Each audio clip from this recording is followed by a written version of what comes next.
flag of the United States of America and to the republic for which it stands, one nation, under God, indivisible, with liberty and justice for all.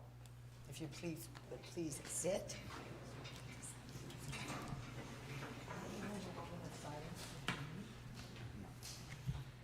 May we have the roll call vote, please? Councilmember De La Rosa? Here. Councilmember Lavelle? Here. Councilmember Schickling? Here. Mayor Pro Tem Ponce? Here. Mayor Marshall? Here. Do we have any announcements or written communications? I've got written communications. As of 4 p.m., city staff has received 15 emails in opposition and 1 email in favor of item 10, discussion of an ordinance amendment and implementation of a memorandum of understanding with the Caroline Island Conservancy.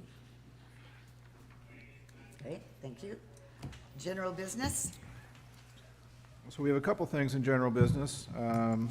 And first being number 1, resolution reciting the facts of the March 5th, 2024 statewide direct primary general municipal election. At this time, asking council to adopt a resolution reciting the facts of the March 5th, 2024 statewide direct primary general municipal election and declaring results. Council, any discussion, or would you like to make a motion? I'll make a motion to adopt a resolution reciting the facts of the March 5th, 2024 statewide direct primary general municipal election and declaring the results. Is there a second? I'll second. Okay, moved and seconded. Call for the vote. Councilmember De La Rosa? Aye. Councilmember Lavelle? Aye. Councilmember Schickling? Aye. Mayor Pro Tem Ponce? Aye. Mayor Marshall? Aye. All ayes. And then item number 2 is the seating of the newly elected officials. Mayor Marshall, if you could meet me at the podium, and I'll give you the oath and provide you with your certificate of election.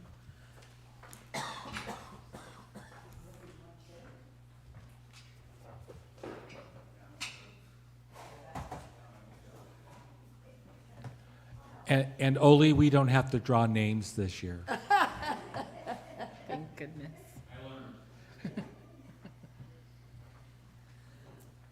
Mayor Marshall, if you could raise your right hand and repeat after me. I, Annie Marshall, I, Annie Marshall, do solemnly affirm do solemnly affirm that I will support and defend the Constitution of the United States that I will support and defend the Constitution of the United States and the Constitution of the State of California and the Constitution of the State of California against all enemies, foreign and domestic, against all enemies, foreign and domestic, that I will bear true faith and allegiance that I will bear true faith and allegiance to the Constitution of the United States to the Constitution of the United States and the Constitution of the State of California, and the Constitution of the State of California, that I take this obligation freely that I take this obligation freely without any mental reservation without any mental reservation or purpose of evasion, or purpose of evasion, and that I will faithfully discharge the duties upon which I'm about to enter. and I will faithfully discharge the duties of which I'm about to enter. You sign here.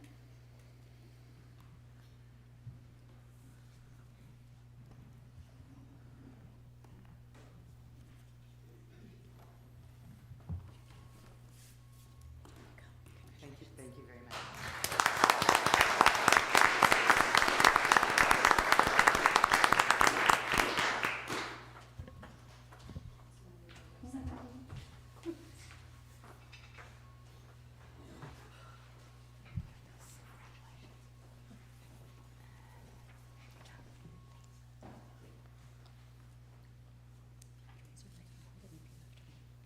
I, Yesenia Sarai De La Rosa, I, Yesenia Sarai De La Rosa, do solemnly affirm that I will support and defend I solemnly affirm that I will support and defend the Constitution of the United States the Constitution of the United States and the Constitution of the State of California and the Constitution of the State of California against all enemies, foreign and domestic, against all enemies, foreign and domestic, that I will bear true faith and allegiance that I will bear true faith and allegiance to the Constitution of the United States to the Constitution of the United States and the Constitution of the State of California, and the Constitution of the State of California, that I take this obligation freely that I take this obligation freely without any mental reservation without any mental reservation or purpose of evasion, or purpose of evasion, and that I will faithfully discharge and that I will faithfully discharge the duties upon which I'm about to enter. the duties which I'm about to enter.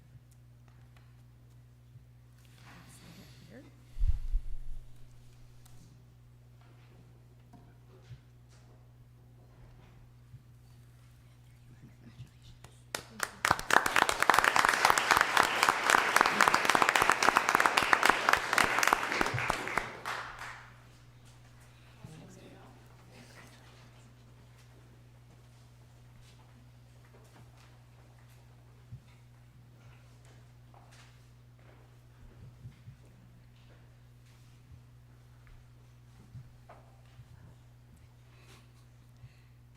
K. Lavelle, I, Lisa Catherine Lavelle, do solemnly affirm solemnly affirm that I will support and defend the Constitution of the United States that I will support and defend the Constitution of the United States and the Constitution of the State of California and the Constitution of the State of California against all enemies, foreign and domestic, against all enemies, foreign and domestic, that I will bear true faith and allegiance that I will bear true faith and allegiance to the Constitution of the United States to the Constitution of the United States and the Constitution of the State of California, and the Constitution of the State of California, that I take this obligation freely that I take this obligation freely without any mental reservation without any mental reservation or purpose of evasion, or purpose of evasion, and I will faithfully discharge that I will faithfully discharge the duties upon which I'm about to enter. the duties upon which I'm about to enter. You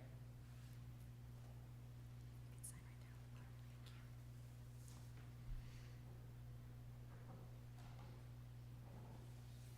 Thank you very much. Thank you.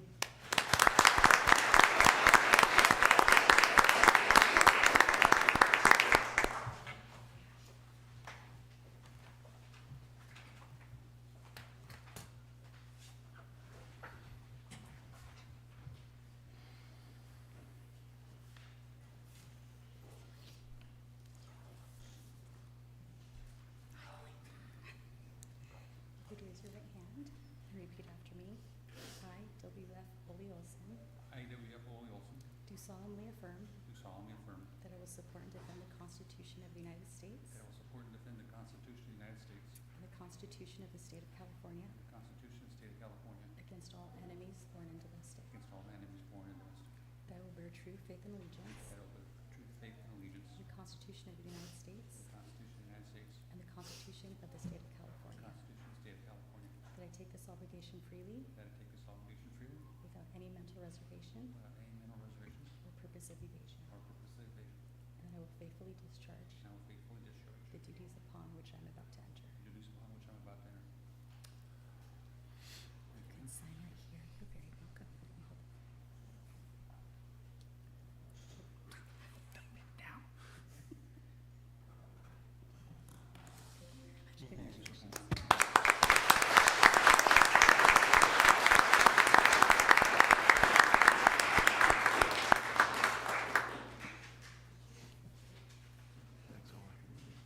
Thank you, Gabby. And if we could have department head reports?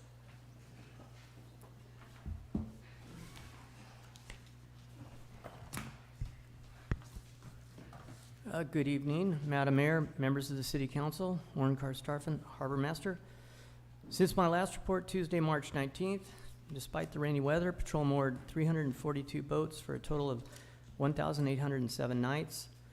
This, of course, included last weekend's Wild Buffalo Outrigger Race, signaling steady increases in boating traffic as we head towards summer. Patrol warned and advised 32 individuals of municipal code violations, issued 14 citations, assisted Baywatch 10 times, assisted the sheriff 1 time, assisted the Coast Guard 2 times, and assisted the public 55 times. Also, we completed 267 security checks of the facilities and surrounding waters. Anything? Any questions of the harbor master? Thank you. Great.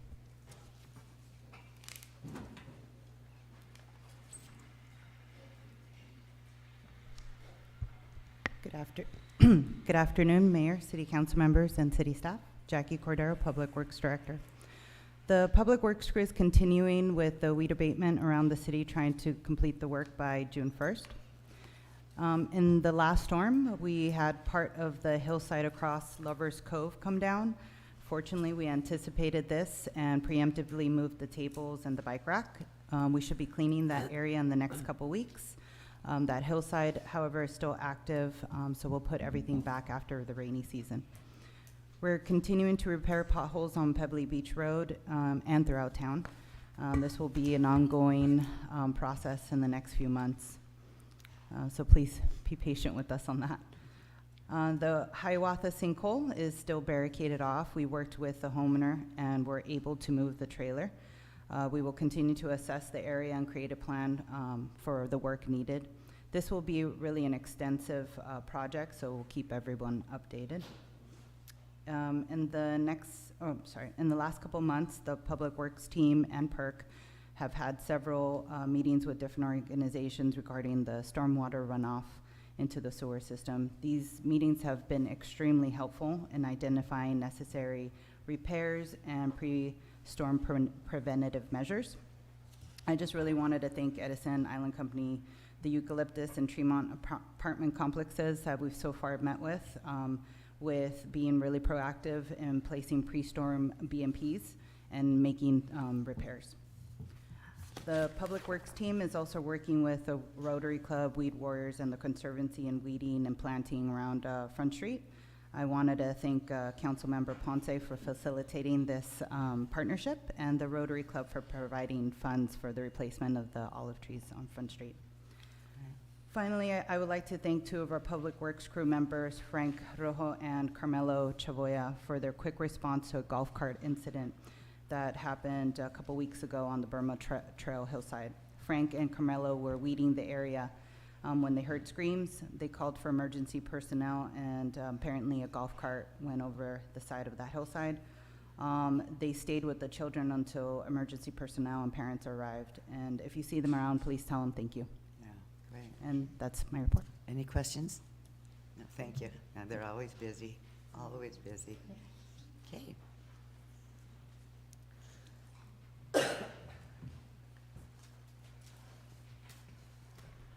Evening, Mayor, City Council, City Staff. Matthew King, the Sheriff's Captain. During the past 3 weeks since our council meeting, we had 160 observations made by deputies. They had 72 calls for service. We did 20 vehicle stops.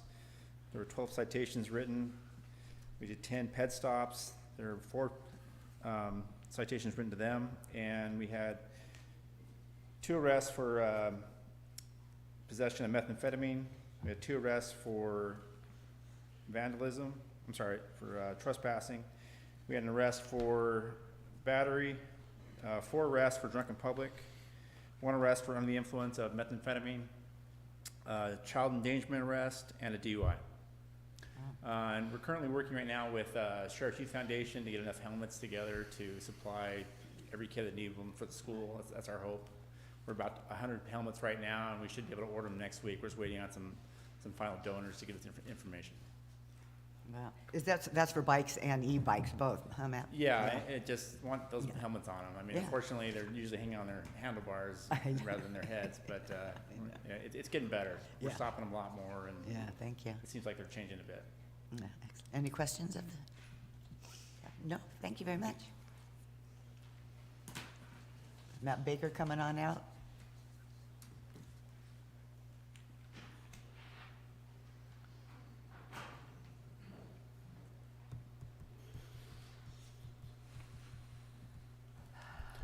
Good evening, Council. Matt Baker, Finance Director. Don't have a whole lot for this evening other than to let Council know we're right in the middle of budget season. I'm meeting every day with department heads, and right now the plan is to start kind of the public forum and discussions of the budget at the next council meeting. So we'll have the next 3 meetings we'll have discussions, first 2 focusing on the reserves and operating budgets. The 3rd meeting, which would be the 2nd meeting in May, focusing on CIP.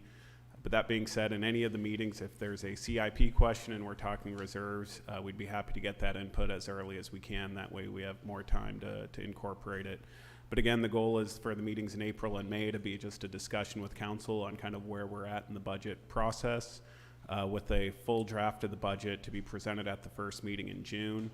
And then depending on how any feedback or questions go from there, to have a finalized version of the budget for adoption at that 2nd meeting in June.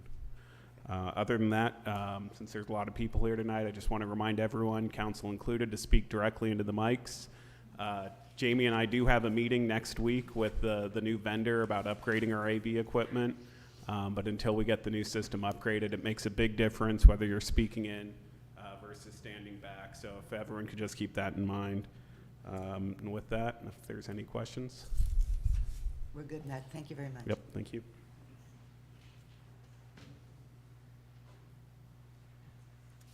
Good evening, Council, Madam Mayor. David Hart, Recreation, Community Service. Due to the weather on Saturday, April 1st, we held our annual Easter egg hunt at Descanso Beach on Friday, March 31st.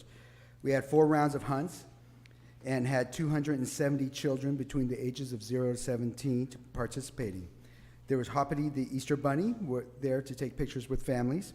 An Easter craft booth and Descanso Beach Club had a chocolate bar as well. We were pleased with the turnout, especially due to the short notice change of day.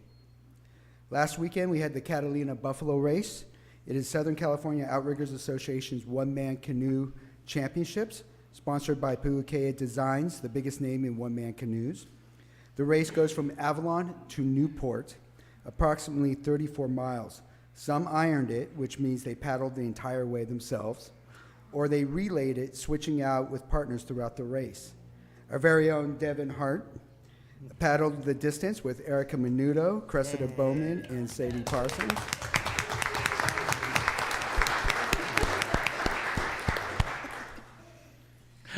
We know who wears the pants in the family now. The race has a strong impact on our economy in the off-season. There was over 307 paddlers who stayed here. Then you had family members as well. They estimated around 600 people stayed the night on the island. They also did beach cleanups and city trash pickups 2 times during the weekend. Whatever was not eaten from the catered party, they donated to our own firemen. We had people from SoCal, NorCal, the Pacific Northwest, 12 people from the East Coast, 7 from Hawaii, and 2 from Tahiti. There were 87 chase boats moored here for the weekend, and 27 more showed up on the day of. Another great event for our off-season and our economy, and we will see them again in September when the Catalina Crossing Score Outrigger Championships 6-man canoe race comes back. The Recreation Department would like to remind everyone that the new session of karate and dance start again this weekend, so please make sure you get in and sign up. We had cleared out old storage up at Tremont Hall, the 3 storage sheds that we had there that were kind of falling apart. We have cleared them out. We're now preparing the area for our 3 new storage containers that are coming to store our Christmas stuff as well as items we have for Tremont Hall. We also had installed 6 new picnic tables and umbrellas up at Joe Machado Field, and we'll be starting renovation of the facilities and the buildings there as well. Public Works will speak more about that later. This Saturday, April 13th, if weather permits, come bring your family to fly a kite. Kite Festival will be held up at JMF from 11 a.m. to 2 p.m. You can buy kites here at the Community Service Department at City Hall or come up the day of and buy them either $5 for small kites, $10 for big kites. We will have helpers there if you have a hard time getting a kite up. We do have some special helpers who are coming to help teach you how to fly the kite as well. It's a fun-filled day for the family, especially if it's windy. Yeah. Do you have any? Right. Do you have any questions for me? Now, I just want to say that I took my granddaughter to the kite flying thing last year, Yeah. and oh my God, she had a blast. She was only 4 years old, first time she ever flew a kite. And JMF is big enough, It's so big. you can get a lot of kids up there. You don't bump into each other, and the kites don't all tie up and all that kind of stuff. So yeah, if you have little ones, seriously, take them up there. It's a heck of a lot of fun. And Thank you. David, I just wanted to make Yes, sir. a comment about the paddlers. They were great. Yeah. I had kind of a house full of paddlers, and they were just amazing, very easy to work with, and they just loved being here. So Oh, they love it. Yeah. They used to be out. This race used to go from 2 Harbors to Newport. Last year was the first year they moved it over to Avalon. They love it a lot better on this side. They have more things that they can do on the side, and they feel like they can contribute to our community as well with the cleanups. So they will be back year in, year out, back here in Avalon. Great, David, thank you. All right, thank you. City manager, I'm sorry, Assistant City Manager report. Oh, is the fire chief? Did you want to? The chief's still on too, waiting. Okay, I'm sorry. Go ahead, Jocelyn. I'll go next. Okay, perfect. Good evening, Mayor, City Council, Jocelyn Francis, Assistant City Manager. Some code enforcement statistics for the month of March. They issued 220 citations. We had 6 surrendered golf carts, one of them a part of the amnesty program. They issued 19 red tags, responded to 16 building code complaints, and 20 animal calls for service. Vehicle season, you know, it's a little late. There's late fees involved now, but tickets are being issued for those that are not in compliance. So come in, see Rocio, and get your vehicle permit if you haven't done so already.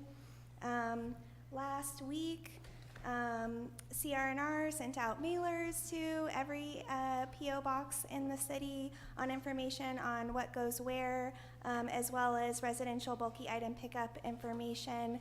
The timing was a bit unfortunate. Their phones were down for 2 days last week. They're back up and running, and Adriana's answering the phones and responding to emails and whatnot if anyone has a bulky item pickup.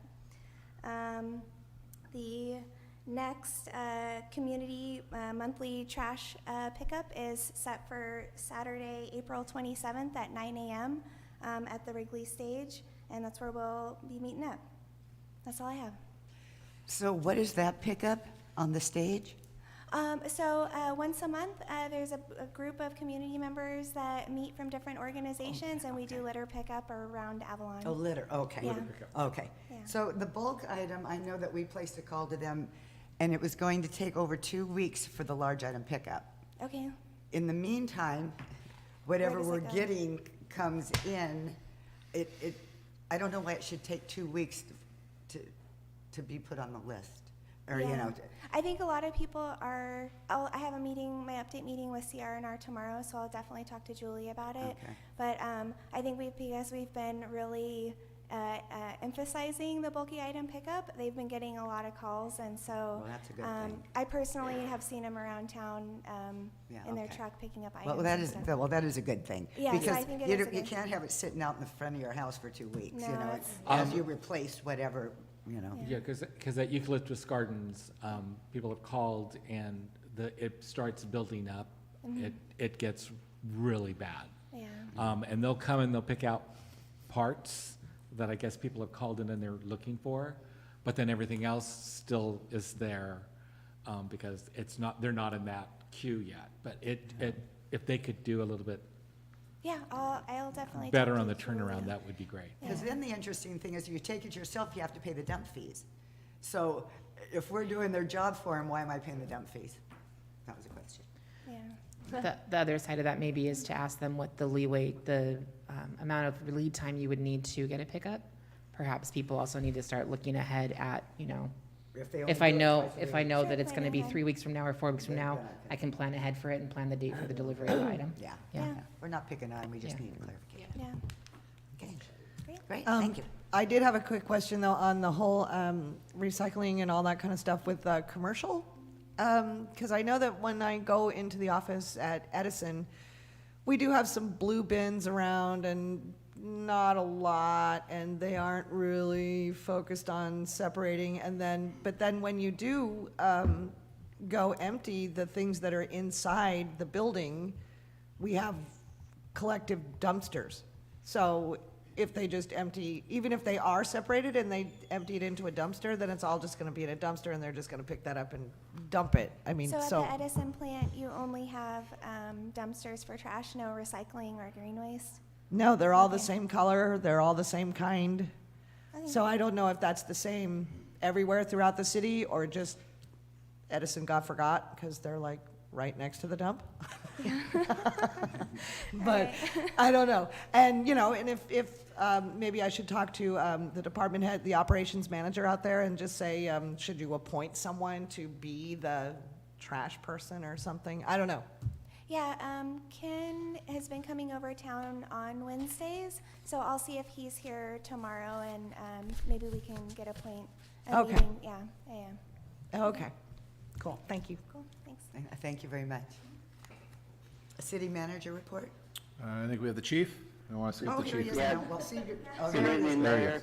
Council, Because you City don't see Staff. him. Congratulations, Annie, Lisa, and Yesenia. Thank you. March stats for the fire department. We ran 74 total calls, 61 were EMS, 13 were fire. Today I attended a funeral for a fallen LA County firefighter in Los Alamitos. It was a great ceremony, great send-off. Just a reminder that PTSD is real in the fire service and other things, and I went to show support for the county because we work with them day in, day out, and when we have an incident, their peer support is right there for us. Tomorrow I'm attending a class on the compressed natural gas vehicle explosion that hurt the LA City firefighters in Wilmington, followed by an LA Area Fire Chiefs Conference.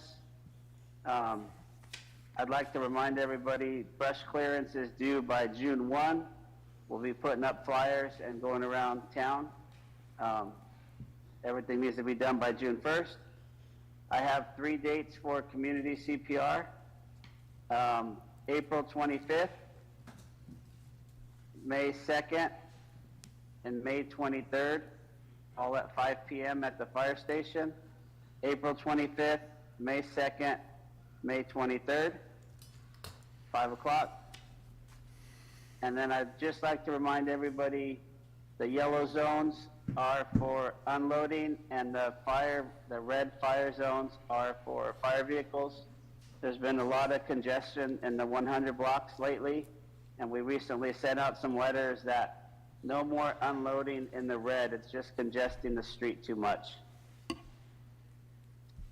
And that is it. I have 3 guys leaving on Saturday to attend the largest fire conference in North America. They're heading to Indianapolis for 3 days of fire training and 2 days of conference classes with all of the top instructors in the United States. Wonderful. That's all, end the report. Thank you. Any questions of our fire chief? No, thank you very much. Enjoy yourselves. Okay, city manager report. Thank you, Mayor, Council. Good evening. Couple things tonight. I know I'll be talking a little more later on tonight, so I'll keep this short. But we do have some openings in the Planning Commission that are out there advertised. We're accepting applications for, there are 4 4-year appointments available, as well as a 2-year alternate commissioner appointment that needs to be made. So please, you can find your application can be found at cityofavalon.com PC app. Those are due, deadline is Wednesday, May 1st at 3 p.m. So please, if you want to get involved, Planning Commission's a great opportunity to get involved. We are going to have 2 special council meetings that we are going to schedule in May. One is May 7th, 2024, 10 a.m. to 12 p.m. This is for City Council, we'll have a training session. Scott Campbell, city attorney, will be on island, working through just answering questions for council, just on mechanics and things, any questions that you might have. And also May 21st, 2024, from 10 a.m. to 12 p.m. This will be a city council to have a goal setting meeting. These are, we didn't do these last year, not sure, or the year before, I believe, so we want to get these on your agenda in front of you. And then finally, the last thing I have, and it's good, we have a full audience tonight, so we have Coast, we have Cruise the Coast. These flyers are over here on the table. Coast is our new public transportation system. It started last Thursday. We are slowly rolling it out because they are new to the island. They're new to the operating out here. They're still getting employees onboarded. But I can tell you so far, so good, in my opinion. I did have the chance to ride it. It worked out great. I used the app. They have an app that you can call and activate them. They'll pick you up. We're still in the process right now. They look a little bare bones. We haven't had them wrapped yet. We'll have them wrapped. We'll have a ribbon cutting and a grand opening when that actually happens. But I would encourage anybody to download the app. It's $2 per person to get anywhere in town. They're doing a great job so far. Just real short numbers in the short period of time. Over the same first week of April last year, we're up 30% from ridership, just using a smaller vehicle, moving more people by making it more attractive, I think. And then finally, I just want to let everybody in the audience know that from an oral communication standpoint, if you're here to address the deer issue, you'll have that opportunity when we get to agenda item 10. So you don't have to come up early. If you want to address just the deer item, you can do it at that time. You'll have that opportunity. That's it. That's great. Okay. City Attorney? Nothing tonight, Mayor. Okay, thank you. Congratulations on all the council people and Mr. Olson for being reelected. Yes, thank you. Okay. Council member reports. Can I go first? Yes, you may.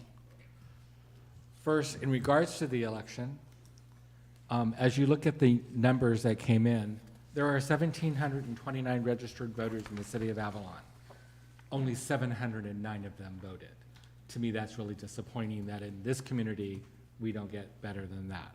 That's all I have on the election. Then, I attended my League of California Cities Policy Committee meeting for environmental quality, and one of the action items was and I'm not real sure what they wanted from us, but we were talking about the new rate structure that the public utilities want to do. And they're really pushing this. And my thing is, utilities aren't pushing something just out of the goodness of their heart. There's something in there. I just don't know what it is. But in the discussion, the emails that I were sent, or the messages that I was sent, one of the comments made from one of the representatives from Edison made the comment of, it is league policy not to be involved in rate cases. And so when we were discussing where we wanted to stand on this, that my question when we were doing the vote was, maybe we need to ask the board to look at their policy of not being involved in rate cases. Because as I told the group, I live on an island 26 miles off the coast of California with a population of 4,000 people, where Edison is our gas, water, and electric. And they just came to us with rate cases, new rate cases. And it would be really nice to have something like the League of California Cities behind us when we're fighting these things. Edison. Well, and the thing is Edison that the Edison rep was sitting right next to me, and I did apologize to him, and he did offer to give us back the water, and I said no. Yeah.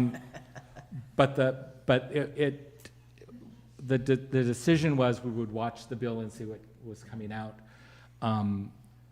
But it bothers me that the league board doesn't see fit to weigh in on these, and I think they should. Especially with the smaller communities, the fact that public utilities are guaranteed to make a profit. I found out municipal districts aren't guaranteed that they're going to make a profit. So it was an interesting meeting. You can see that the people from Northern California were totally against whatever they want to do. Southern California a little bit more open to it. But it was interesting. But I just felt that we needed to get our voice heard, being a small community off the coast of California. We're not special, we're just unique, and so that's my thing on that. And then the Rotary is sponsoring a clothing drive. It will be on Saturday, April 27th from 10 to 2 at the Catalina Canyon Inn in the curve there. They'll be collecting. Please, no early drop-offs. Please, no late drop-offs. It's from 10 to 2, so you should be able to get it all up there. And then our goal is to gather it all up, ship it off the island, and we're actually taking it to a shelter in Palm Springs called the Well in the Desert. One of their main board people has a close tie to the island, so we've got this great relationship with them. So that's what we're planning on doing. So you're looking for clothes in decent shape, if they've got holes and all that stuff, don't bother. Yeah, Okay. a decent shape, yeah. Yeah, okay. And clean if possible, yeah, but yeah. And folded. And folded would be nice. So, Okay, great. Anything else? that's it. Okay. Yesenia? Yes, I am still working with the Women's Forum, and we're starting to go through logistics of bringing over Planned Parenthood to do various educations. We are just trying to see how to start it off and how to plan it out. They have like 7 sessions. So we have to see, since the kids are out of school by June, we're trying to plan that out. I did also want to make a statement that I will make now. And please bear with me because it is a personal statement and I do get nervous even though I'm sitting up here. Still get nervous. So I did want to take this moment to reintroduce myself. I'm not the same person who I was when I was sworn back in 2020. I've experienced many highs and lows over the past 4 years. But with the doubts that I've been seeing on social media, I thought I'd let people know, I let people in on my most vulnerable moments, as well as the moments that remind me why I'm happy to be alive.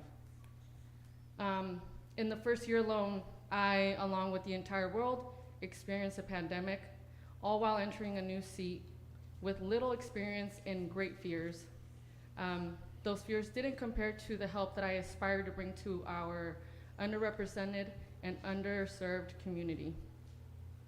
I then became pregnant with my 2nd child, and as I prepared for this precious gift, my body shut down and I lost all of my hair. I was diagnosed with pregnancy alopecia, so I had to navigate the adjustments of pregnancy while fighting the identity crisis that came with losing all of my hair, all while learning to manage COVID and how a city functions. And they say when it rains, it pours. I tragically lost my only brother at the end of that same year. Sorry.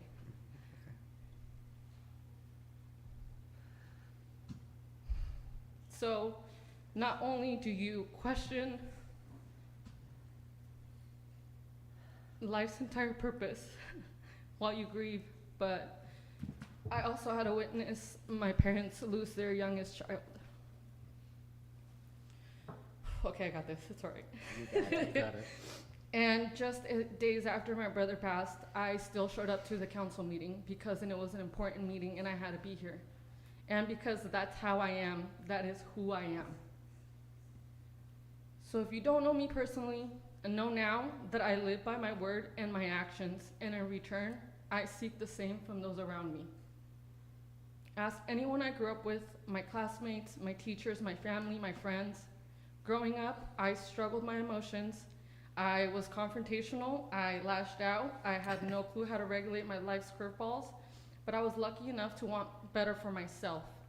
And although it was hard, I stuck with it. I listened to my mentors and I taught myself how to be a positive and productive person. One of my mentors is actually in the room today, and that's Dave Hart, so thank you, Dave. So when I say, and I sit up here, that we want better for the next generation, we have to be better. We should lead by example. They will be the next ones running this community. So I say to you today that if within the next 4 years I ever make you mad, sad, frustrated, whatever the case may be, come to me, come talk to me. I will listen. But what I won't tolerate is the bashing on social media. I've worked on my character for a long time, and I will not have it dragged through the mud just because I'm choosing to be in this seat to try to help my community. We are family here. We will go through the good and the bad together, but we should do it respectfully. All the name calling and lashing out on social media shouldn't be happening that way. Everyone's feelings are valid, but poor behavior is not. We never know what someone is going through. I understand it's difficult when emotions are high. Let's do our best before we direct our anger towards others. Lastly, I want to say, I will always be the first to find help. I will always be the first to listen, and I will always be the first to advocate for us. I will continue to work with our representatives to get the resources we need, and I will continue to be the best voice I can for us. I only ask to please respect me through it. Thank you. Very nice.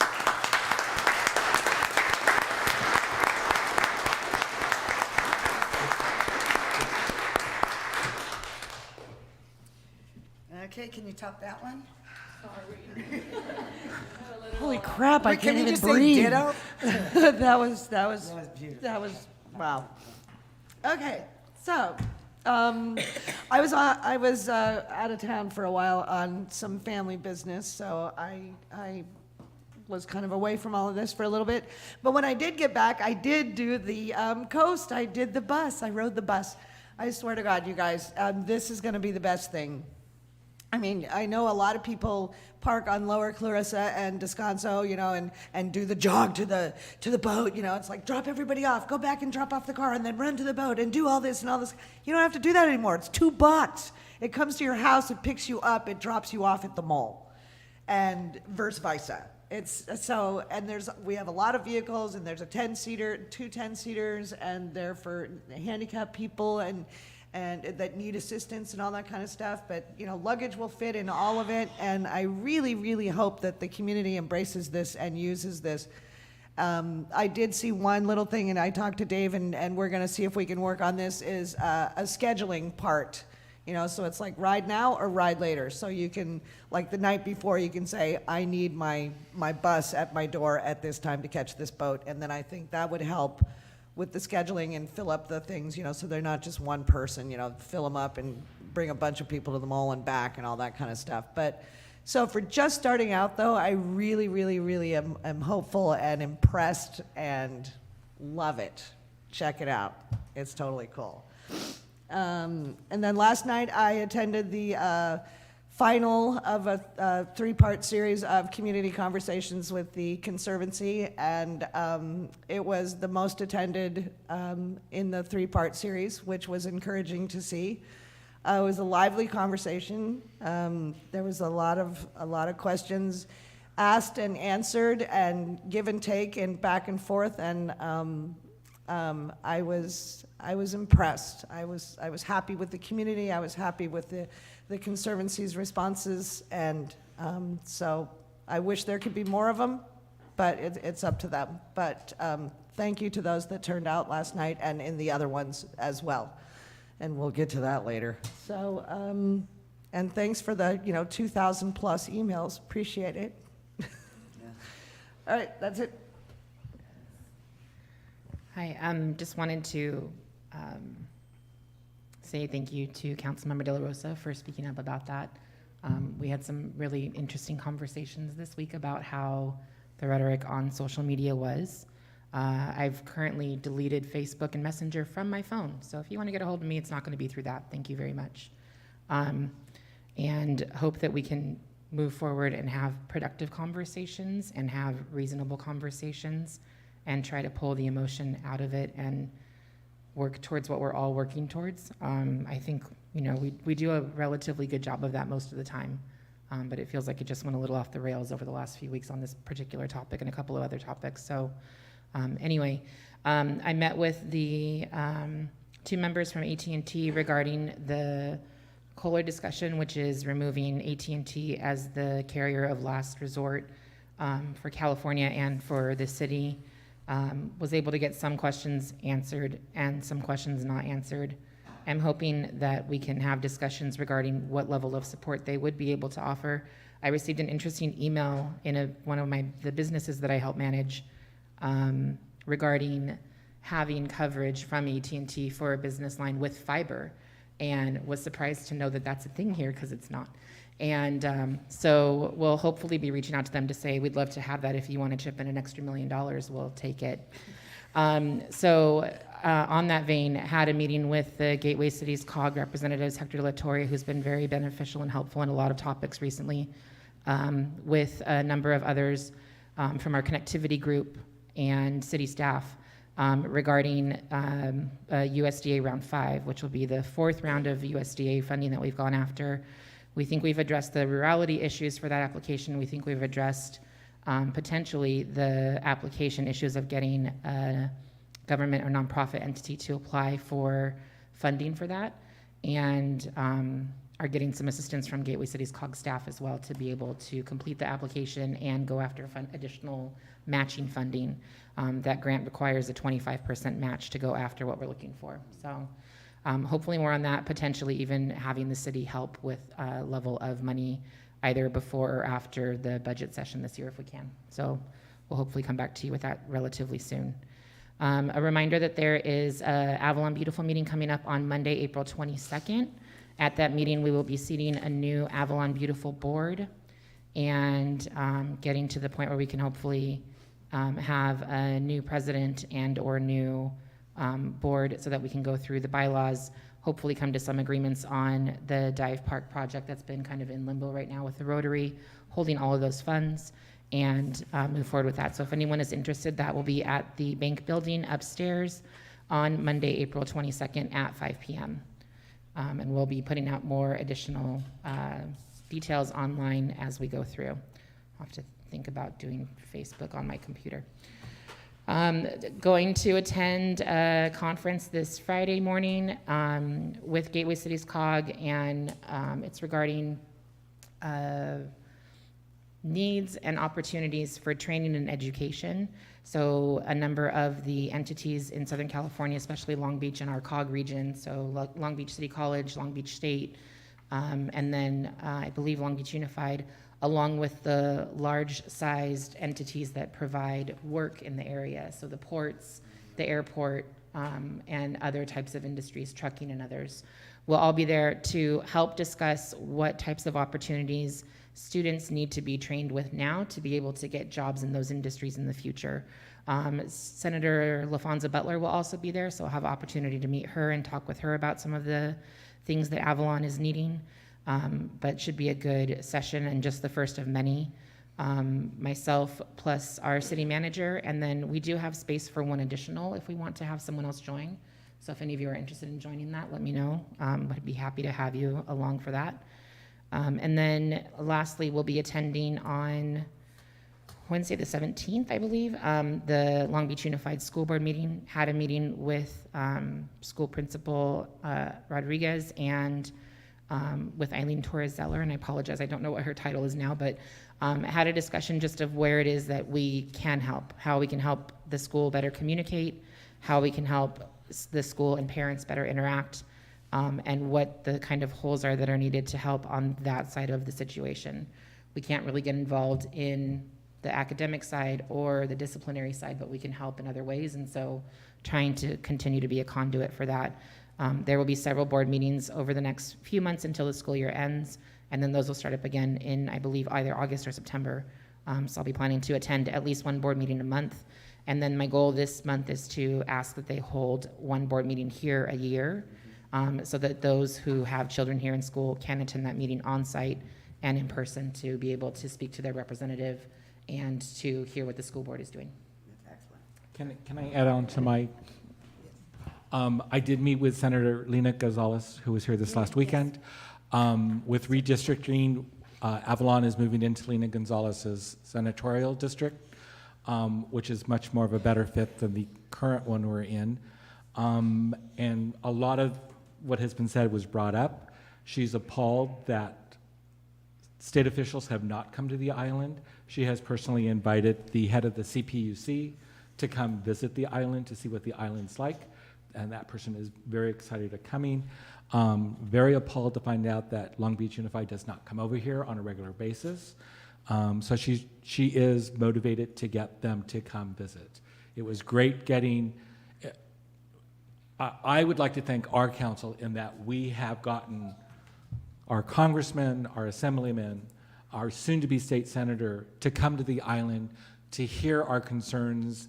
And as I keep saying, we're not special, we're unique, and so we have to work within those unique environments to get things that we should get just being citizens. So, but yeah, it was great having her here. I was able to have an hour with her before we went to the community meeting, and she's just looking forward to working with her. So. She's phenomenal, and I am proud of our council for having a strong relationship, I think, with each of the members that represent us, both locally and statewide, and am hopeful that I can also speak to Senator LaFonza Butler and see if she'd be able to also come to the island at some point. But to have both of our senators for the state be able to come here, I think it's huge. I think it makes us stick in the back of their mind that they don't forget about us, and I appreciate that a lot. So I'm proud of what we've done in that avenue for sure. All of us, city staff, council, all of us, I think, have been doing a really strong job at doing that this last round of years, so. That's it, okay. On Thursday, I met a group of people at the mall with Carnival Cruises and the harbor master, Joe Kaliva, representing the tendering service. There was a nice group of us, and I think because we have that 5,000 passenger ship that's going to be coming in May, so in preparation for that. So they've got a pretty good idea of how they're gonna lay that out. I think we all went away feeling pretty good.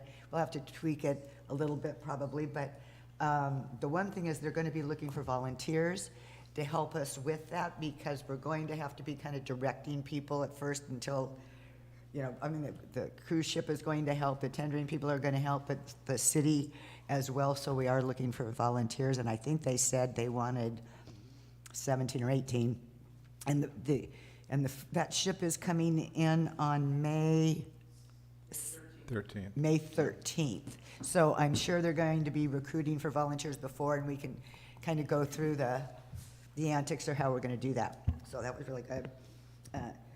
I was in this poor lady wasn't able to be there because she had a lot of consolations, but anyway, I was on a Work this week. yeah, I was on a very brief interview with KCRW through NPR, and it was about broadband, but Jim Luchahan was there, and Lance, thankfully, because they can talk the language a lot better than I. Again, I met with Senator Linda Gonzalez, we were in there, it was great. And, you know, the bad news is the state has a $30 billion deficit. So projects that are online to happen, some people are trying to get rid of those, but any new things are really gonna be a bear to try to get. They're kind of like saying there's not gonna be any money out there. So that wasn't very good news. And I also attended the Conservancy Forum, and it was very well attended, and that I think questions are asked that maybe should have been asked before, but I think we worked through those yesterday. I want to thank Kristen for kind of facilitating that as well, and the staff and everybody that was there. Okay. Oral communication. This is an opportunity for the community to speak on items that are not on the agenda. You will be limited to 2 minutes, and no action will be taken. And here comes Bryce.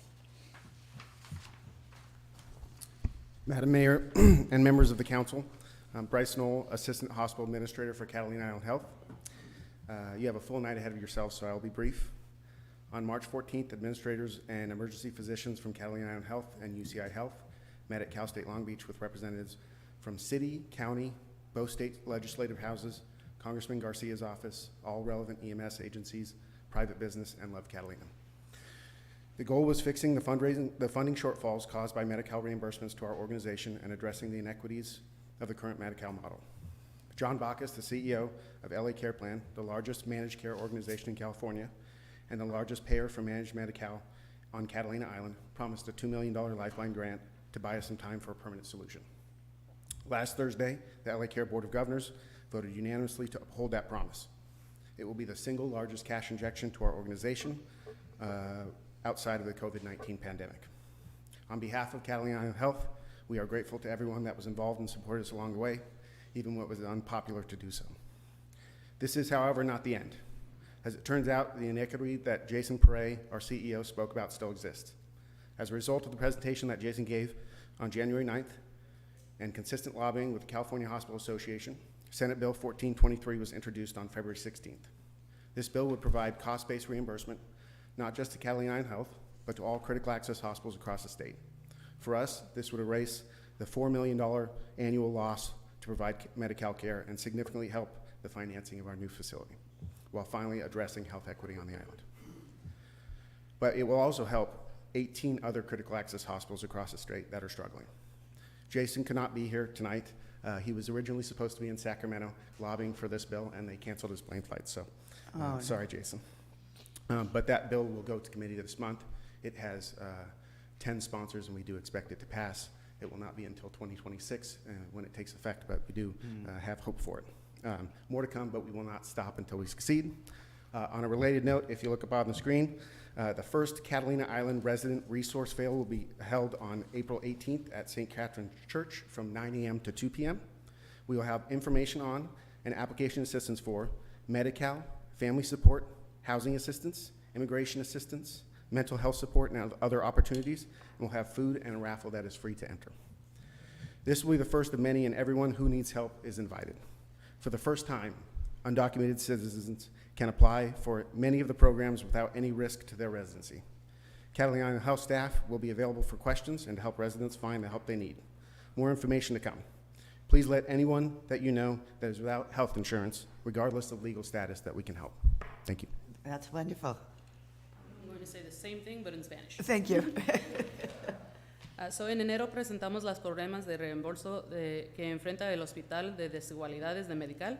Desde entonces, nuestro equipo ha trabajado a reunirse con representantes diferentes de ramas del gobierno para encontrar soluciones. Después de una reunión en marzo, el director de LA Care prometió una subvención de $2 millones para ayudarnos a ganar tiempo para encontrar una solución permanente. El LA Care Plan es el plan más grande del estado y el mayor pagador de medical en la isla. La semana pasada, el equipo de LA Care votó a favor de mantener esta promesa. Será la contribución más grande que nuestra organización haya recibido fuera de la pandemia. Estamos muy agradecidos a todos los que participaron y a los que apoyaron en este camino, incluso cuando no era popular hacerlo. Los problemas de reembolso de medical todavía existen. Después de mucho esfuerzo, en febrero sí presentamos el proyecto de la ley notarial 1423 para proporcionar mejores reembolsos no solo para nosotros, pero para los 18 hospitales que son como este. Para nosotros, esto va a abordar el pérdida que asumimos para atender a pacientes que tienen medical, y esto va a ayudar a garantizar que pueden continuar recibiendo atención de calidad aquí en la isla. Seguimos luchando hasta que se aprueba este proyecto de ley. En otra nota, sí vamos a empezar la primera feria de recursos para residentes de la isla el jueves 18 de abril en la Iglesia Católica. Va a empezar a las 9 hasta las 2 y tendremos información y asistencia para solicitud en los programas de medical, apoyo familiar, asistencia de vivienda, asistencia de inmigración y apoyo de salud y mental y otras oportunidades. También tendremos comida gratis y una rifa para los que participan. Otra vez, esto es un evento para la comunidad que es totalmente gratis. Esta sería la primera vez que vamos a tener una feria así y necesitamos su ayuda para que invitan a todos los que conocen que no tienen aseguranza medical o que necesitan ayuda con su estatus legal y que nosotros podemos ayudar. El hospital va a tener personas ahí que pueden hablar en inglés y en español para ayudar a todos los aplicantes. Muchas Thank you gracias. very much. Thank Very you. nice. Thank you. That sounds very exciting. Yes. Boy, nobody can say there's nothing to do in this town. Good evening, council members and fellow citizens. As I convene for the first council meeting post-election and marked by the reseating of our incumbents, I stand before you not from the dais as I had hoped, but from the podium.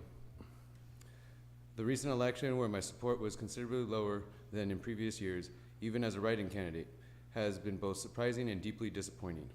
But my commitment to Avalon, however, has not wavered. My address today carries a dual purpose. Firstly, I must formally notify the City of Avalon of my intention to include them in a legal matter. This notice serves as a prerequisite to legal action aligning with procedural requirements. Moreover, I find it paramount to voice not just my personal grievances, but concerns that I believe affect our community at large. Recent months have seen me on the receiving end of what feels like targeted enforcement actions, from vehicle registration citations without sufficient time for resolution to parking infractions under newly altered regulations that seem disguised to confuse rather than manage. Specifically, the rapid issuance of 5 tickets within 2 months for a registration oversight and a parking violation during street sweeping underscore issues within our enforcement practices. These are not isolated incidents, but reflect a pattern of enforcement that seem disproportionately focused and frankly personal. Additionally, our city's approach to law enforcement, the lack of translation services at council meetings, inaccessible public documents, and a lagging internet infrastructure not only inconvenience but alienate members of our community. In highlighting these issues, my aim is not to critique without purpose, but to call for reassessment of how our city engages with its residents. Accountability, transparency, and inclusivity should be the pillars on which we build our local governance. To those elected, and my hope is that the coming years will see a shift towards these values. And to my fellow residents, know that my commitment to our community does not subside with election outcomes. Whether from the dais or the podium, my effort to advocate for justice, efficiency, and innovation in Avalon continues persistently. Thank you for your time. Thank you, Carl.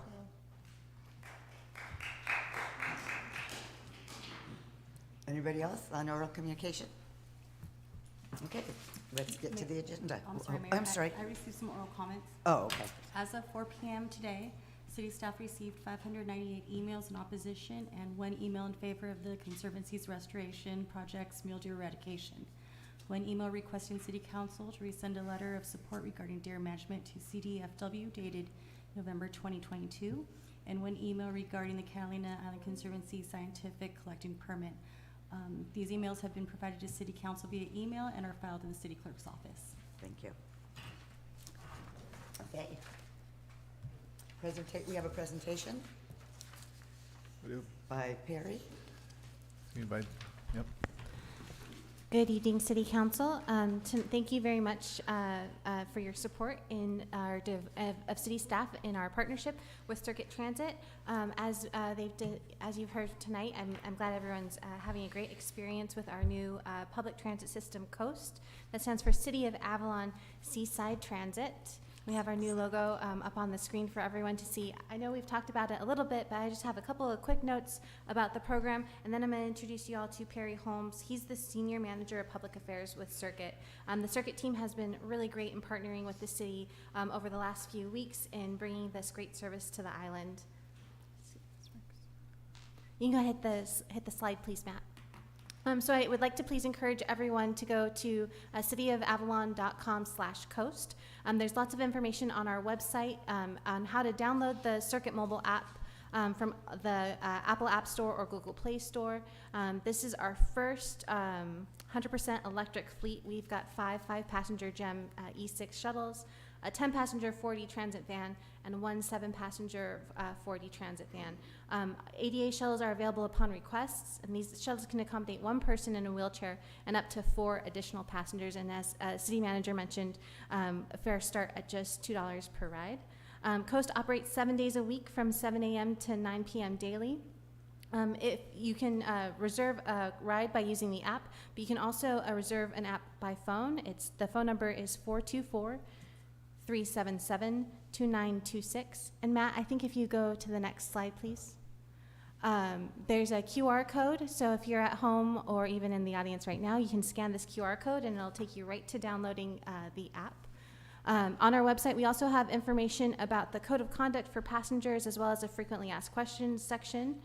Right now, as the city manager mentioned, the vehicles are really simple and just have our city seal with some Circuit branding, but we'll be wrapping these vehicles in the very near future with a custom wrap that we feel like really embodies the island.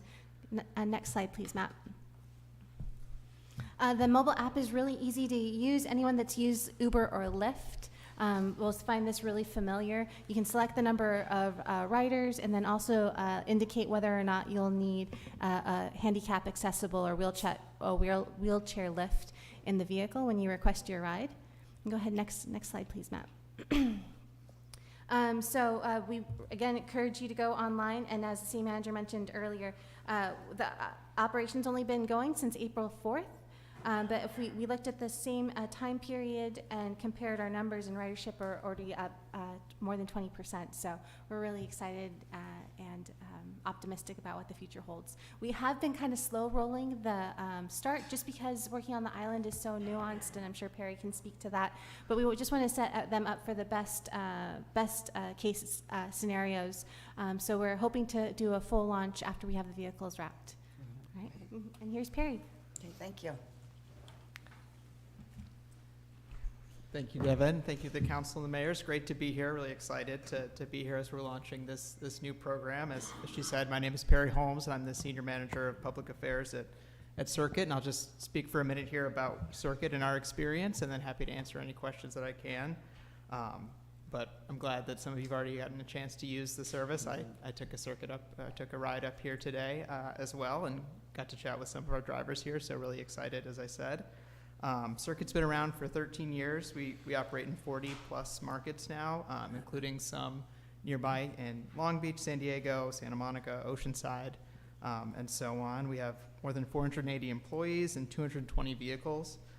So we have a lot of experience operating this kind of on-demand service. And our mission is to make cities more livable, sustainable, connected, reduce congestions, all goals that I know the city shares. And 3 ways we do that.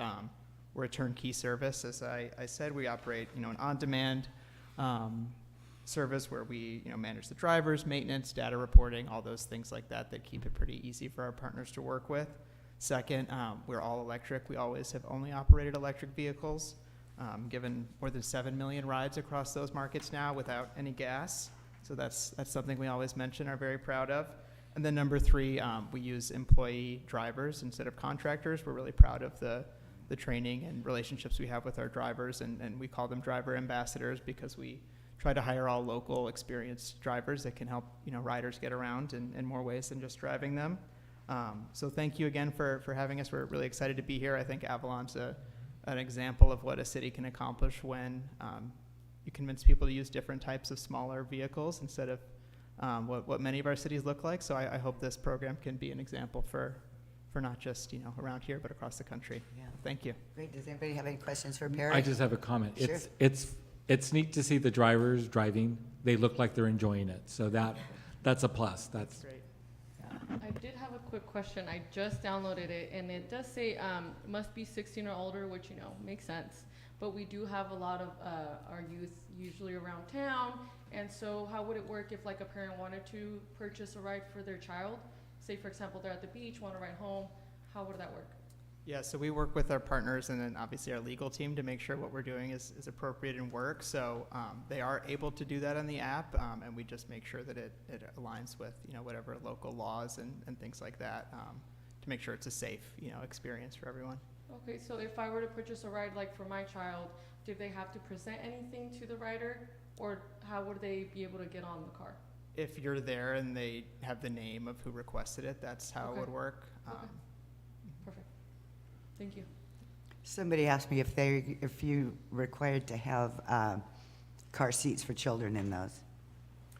I can follow up to confirm. I believe the way it works legally is that that if it was a child that needed a car seat, the rider would have to provide that. Okay.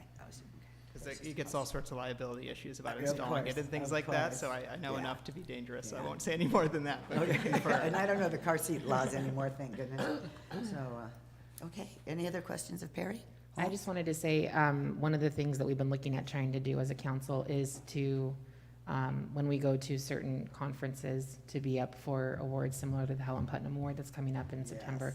I'm hoping that this can be a successful enough program and that we can have the data to show that while the application for this round is in 2 days, which I don't think we can do with a week under our belt, that by next year we'll be able to have this as an entrant for that. Yes, So, excellent. Yeah, and we've worked with other partners on grant applications and provided data, and I've even written a lot of that for helping out some of our other partners Very to cool. start a Okay, program great. or extend them, so we'd be eager to work with you on that. Yeah, I always feel bad when I see that. I know. It's really- We have a lot to be proud of, and I Yes. think we don't often get to the point where we get to share it with everyone else, and they need to understand that we're also doing that too. So I Exactly. think it's worth getting a little braggy pants about. Yeah. Any other questions? The audience have any questions of Mr. Holmes? Nope. Thank you. Hope you're able to take a ride soon, and Yes, thank we you. will. We will. Okay, consent calendar. Okay, real briefly, before we get going, I just really want to thank Devin Hart and the entire circuit team on this. I mean, implementing an entirely brand-new electric system that involved putting charger stations in. Before we could even do that, we had to run the wiring to get the charging stations and create space for them, have all that in there to get all this done. It was a tremendous amount of work, and I want to say that Garibaldi buses are already off the island. They've already been barged off, so it's not that they're stored. You're not going to see them around the corner. They're gone. So great, that was yes. also part of the goal, is we like to get these vehicles that are not being used off, so they just don't land in a in a field somewhere. Right. So thanks to Devin again. Yeah, thank you. Thank you, thank you. Consent calendar. So Yes. item 3 on the consent calendar is approval of the minutes from March 19th, 2024 regular city council meeting and March 27th, 2024 special city council meeting. Asking for approval of total expenditures on the warrants from March 11th, 2024 through March 19th, 2024 totaling $2,034,938.47. Item 5, receive and file the general plan housing element annual report for 2023 and direct staff to submit the housing element annual progress report to the California Department of Housing and Community Development and the Governor's Office of Planning and Research. Item 6, adopt a resolution establishing the City of Avalon's annual growth policy for 2024. And item 7 on the consent calendar, adopt a resolution authorizing the city manager to execute and file state documents for approved transportation projects and activities. And just for council's information, we do have Kelly here if there's any questions concerning the two planning items. I don't. I'll make a motion to approve items 3 through 7 on consent. I'll second. Moved and seconded. For no comments, call for the vote. Councilmember De La Rosa? Aye. Councilmember Lavelle? Aye. Councilmember Schickling? Aye. Mayor Pro Tem Ponce? Aye. Mayor Marshall? Aye. All ayes. Yes. Item number 8 is on the consent calendar, is the city council acting as a housing authority and city council. Item number 8 is adopt a resolution adopting an inventory report for the cities and housing authorities surplus and excess land pursuant to Government Code Section 54230. Yes, we have so much surplus land. So, I like where It's it a shows requirement. 0 Zero. on Right. that document. yeah. Right. Okay, if there's no comments, motion, please. I'll move to approve item 8. Okay. I'll second. Moved and seconded. Call for the vote. Councilmember De La Rosa? Aye. Councilmember Lavelle? Aye. Councilmember Schickling? Aye. Mayor Pro Tem Ponce? Aye. Mayor Marshall? Aye. All ayes. Ooh, we're moving right along. Okay, item number 9. So now general business being continued, since we had the first 2 items earlier in the evening. Item 9, authorize the city manager to execute a contract for the removal of underground fuel tanks and site remediation with Wayne Perry, Inc. for a not-to-exceed sum of $100,000. Okay. Any questions? Nope. Okay, call for a motion. I'll make a motion to authorize the city manager to execute a contract for the removal of underground fuel tanks and site remediation with Wayne Perry, Inc. for not to exceed the sum of $100,000. Is there a second? I'll second. Moved and seconded. Call for the vote. I'm sorry, the second was Councilmember Schickling? Yes. Councilmember De La Rosa? Aye. Councilmember Lavelle? Aye. Councilmember Schickling? Aye. Mayor Pro Tem Ponce? Aye. Mayor Marshall? Aye. All ayes. Item number 10. Okay, item number 10 is seeking a discussion of an ordinance amending Title VI, Chapter 6-1, Section 6-1.128, Animal Care of the Avalon Municipal Code, and implementation of a memorandum of understanding with the Catalina Island Conservancy. Now, I would like to, as we get into this, address just what led us to this point, or what put this on the agenda. As council is aware, and I'm not going to read the entire staff report, it kind of lays out the history of where we were in the fall, that being that Conservancy's restoration plan, as far as the details came out of that plan, and the implementation of what the methodology was going to be, and that being that the removal of all the deer. The city took action, which is the only action that we could really control, that being what happens within the city limits. When we did that, we took what I felt was pretty restrictive action in order to control what we can control. As we proceeded over the next several months, specifically coming out of the January forum that the Conservancy held and all the questions that were submitted, and there was a feeling that many questions weren't answered. And the Conservancy did, their best job to get as many of those questions answered on their on their website as they could. But coming out of that, I reached out to Whitney Latore, and we started having conversations and discussions about whether or not there was a willingness on behalf of the Conservancy to make some changes potentially to the methodology of how they were going to go about this. And like any negotiations, both sides, I think, started from extreme points, and we tried to work towards each other to see if there was any ground for compromise. And as we worked through those, there started to be some compromise that we were seeing. And I full well knew bringing this back to council was going to create some negative response. But I felt as a city manager and as a government, we have an obligation to explore that of whether or not there is something there. I think that the Save the Deer Coalition has done a great job of expressing their reason, their position behind their reason, their concerns, why many of these things trouble them, and also other residents. And I think we have an obligation to listen to that. Quite frankly, it would have been politically much easier to not do anything with this and just sit back and see what CDFW does, because ultimately they're the decider in this matter. But doing that, I think we probably would have opened ourselves up to somebody saying, well, why didn't you try to reach some sort of compromise? And that's where we are. So we were pretty much in a difficult position to get here. And I just want to, kind of lay out some of the issues as far as what is being proposed to council. Okay, and what we're asking tonight is really just direction. And if council's open to it, that direction would be to come back, we're saying at the next meeting, but it could be at a later meeting, but to come back with council with two items.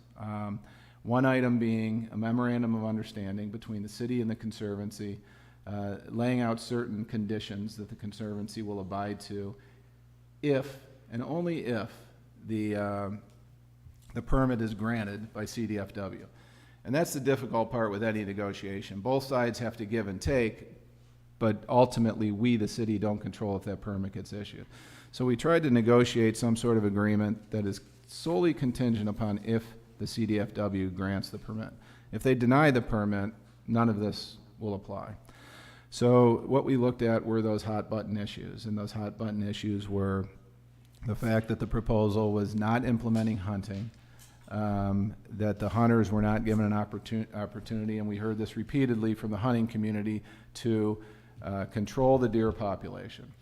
Now, while I know the hunters would like to control the deer population and the Conservancy's methodology is to eradicate all the deer, there seemed to be some sort of way to incorporate the hunters into this, and this is where we came up with this idea of a final hunting season, or the last hunt. And the last hunt, part of the agreement, in addition to having it this year, which was not going to take place, is the Conservancy will request up to 700 deer tags instead of the 500 that was issued last year. This would be the most tags ever issued out here. And hopefully, if we get this information out early enough, there can be a robust hunting season, and the hunters can get out there and do what they do. The other part of this is that we felt that it was extremely important that the Conservancy step up financially and subsidize the hunters for our local residents, and because we heard that quite a bit, that the cost was prohibitive and it prevented a true hunting season from taking place. So that was another item that we had asked for, and the Conservancy has agreed to.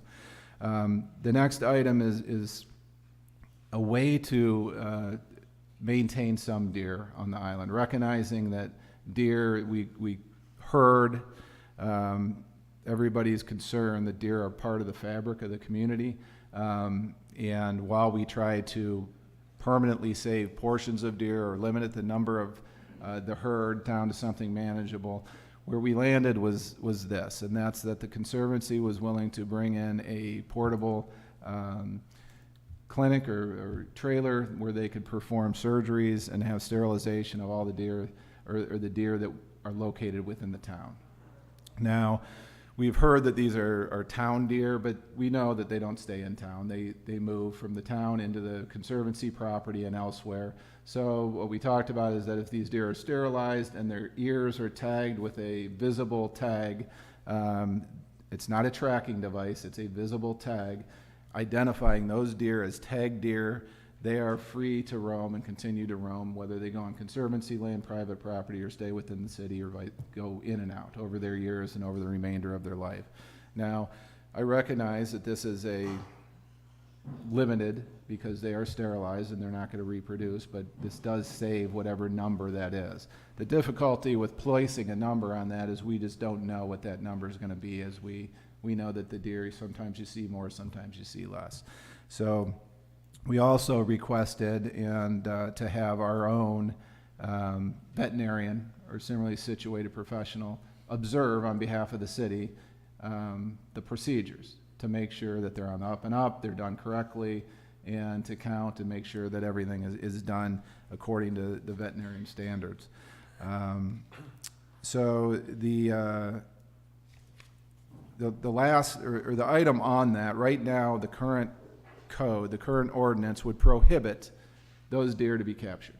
So what we as a city would have to do would be to amend our code to allow those deer to be captured for the purpose of sterilization and tagging and being released. We would also take this opportunity to allow foxes to be captured and specify that, as long as we're changing the code. And we have been notified by CDFW that our fines are probably not enforceable, and we would have to amend those, but we would otherwise bring our code up to a compliance standard that would meet both state and wildlife laws and be enforceable in the future, and also allow for the sterilization procedure. Finally, we viewed that between the hunting and the sterilization procedure of saving the town deer, that would significantly minimize the use of helicopters or other means to take the remainder of the deer that will be on the Conservancy property. While it doesn't eliminate the use of helicopters, I think it significantly reduces the number depending on how robust the hunters are. In addition to that, we move that action from August to September, which is currently proposed in the permit, to next March, April, which would be a more palatable time for both tourists and the number of people that would be out there. And then finally, the Conservancy has agreed and would agree in the MOU to not incorporate any netting and bolting into any of their actions.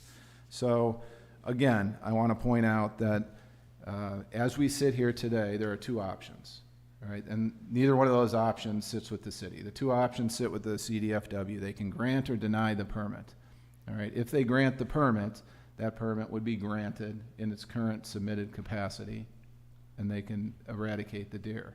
If they deny the permit, then none of this matters, and it's all a moot point. With this MOU and the amendment to the ordinance, what would happen is what I just laid out, and I'm not going to repeat it, but at least there would be some deer remaining for the remainder of those deer life, whether that's the next 5 to 10 years, however long that takes. Again, this does not grant the permit. We don't have that ability. Now, that being said, and that's what's in front of council tonight, I would indicate that I have had communications with Melinda Benson, who is the attorney representing the coalition. And one of the issues that she brought up as recently as last night is, why does the ordinance have to be passed now prior to the CDFW taking action? Okay. And my answer to that would be, I guess, twofold, and I think I have at least one solution that I could propose to council tonight. That being that the reason that the permit is being amended is so the Conservancy knows that if they go forward with this final hunt, we don't know when CDFW will act one way or another. Hunting season begins in July. In order to have a legitimate hunting season, the advertisement for that has to start now, the promotion for that has to start now, so people can make plans to do that. We want to have a legitimate hunting season. We don't want to roll this out in June and then give people 2 weeks before hunting season starts. The concern on the Conservancy's part, in order to do that and make that commitment and to make these other changes, the hope was to have the likewise commitment to the city, because they also have to start their process to have the deer sterilized, which will take place after hunting season. So as another compromise, recognizing the coalition's request, what we could do, if council's inclined to go down this path, is if you're going to amend the ordinance, we can have an effective date of the ordinance for November 1st, December 1st, something at the end of the hunting season, 2024, versus immediately. This gives 6-7 months to see if CDFW acts in that time. If they deny the permit, then the amendment to the ordinance won't take place. If they grant the permit, the amendment to the ordinance wouldn't take place until that point in time in the future after the hunting season anyway. So I guess this is a way of not having, an amended ordinance effective immediately, but effective at some point in time in the future for an event that we don't control.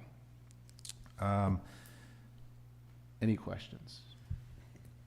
Yeah, so you said you put the fox in there, so because it got overlooked when we first did the ordinance. So if CDFW denies the permit, and we had passed this ordinance, would that part of it stick? So just the deer, the stuff relative to the deer would not be valid, or how does that work? I think we would still have to change, the fox is federally protected, so we would still have to account for that. We would still have to come back with that amendment and I don't know that there's any opposition to allowing foxes to be trapped and treated. Right, but just wondering as a whole, would we have to come back with another amendment since this goes away, since CDFW, since No, this is I kind think of contingent on the CDFW that's a good point. I vote? think we would have to come back anyway, but it would be a less offensive amendment, I guess. Yeah, okay. Yeah, if I could just clarify, we can make an ordinance effective on a certain date, and then it's effective on that date, and then if for some reason things didn't happen, we could always amend the ordinance back. We can't have an ordinance that we enact dependent upon the action of a third party. So we enact the ordinance, we put the date that it's effective a certain date, and if things don't happen, we can always repeal the ordinance.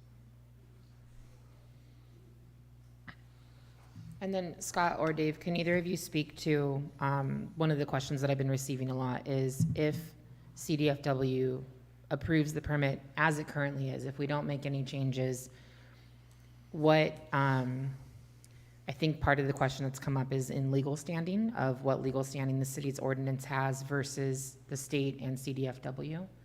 If you can just speak to that, what rights CDFW carries over us and or our ordinance.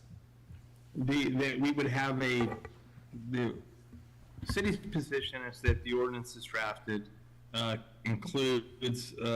is motivated by the health and safety of residents and visitors due to the danger that hunting deer in Avalon poses. The position of the state is that that exception should not apply, and so we'd have a dispute in a legal position between us and the state. And my experience has always been, you don't want to be against the state when you have a differing of legal opinions. And some of this was discussed with council in closed session, so I don't want to disclose those discussions. And then I'm just wondering, I think maybe if we can speak to, and I know that I don't think there's a representative from the CDFW here tonight, but if there's a sense that if this compromise or change to the ordinance were to go through, is there a sense that opposition potentially between CDFW and the city would not come to a head. Yes. Okay. Thank you. And so the memorandum of understanding is something totally different than, that doesn't have anything to do with the doesn't have anything to do with the permit, it's just an agreement between us and them, correct? Right. Right, If the permit's granted, here's what they're gonna do, and here's what we're gonna do. right, right. I mean, I don't know, you know, we've got 1,000, so many letters today. But I don't know if you're making it sound like the urgency is not there on this memorandum. What I want to say is that the urgency is there from the standpoint that we don't know when CDFW is going to rule on this, right? I mean, when we first heard about this, it was December 7th they're going to rule. It's 4 months later, we're still here, right? The urgency is that as this goes further, let's say we get into the end of May into June, and we try to do this and have a final hunt with hunting season starting in a couple weeks, that's not a legitimate, I mean, it's not going to happen. I hear what you're saying. Okay. And if we miss that, okay, and there still might be room for some other compromise, meaning maybe we can still do the sterilization of the deer, but there's not going to be a final hunting season if we miss that window. That's the urgency. Okay. Council, any? Well, it seems to me, I've been to, I only missed one of the community forums, so I went to most of them with the Conservancy, and, you know, read all they answered the questions and all this stuff, you know, and they do not want to change their stance on going down to zero. So that's kind of where we're at, and I understand the fight, and I applaud the tremendous amount of effort that you have put into this. And it seems to me that this really is an emotional thing, and I think it's worth recognizing that they're coming to a compromise, trying to take in all of the different. Can you let her comment, please? Stop. Stop ma'am. right now. Thank you. You'll have a chance to come up and talk in just a minute. She's talking right now. We all need to respect each other. And you guys, it's very easy for groups to start commenting like that if people can't hear you at home.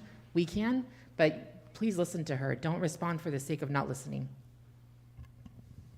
I'm obviously having a hard time wording this. I understand that emotions are extremely high, and I'm with y'all. I don't want to see the deer go away. I don't.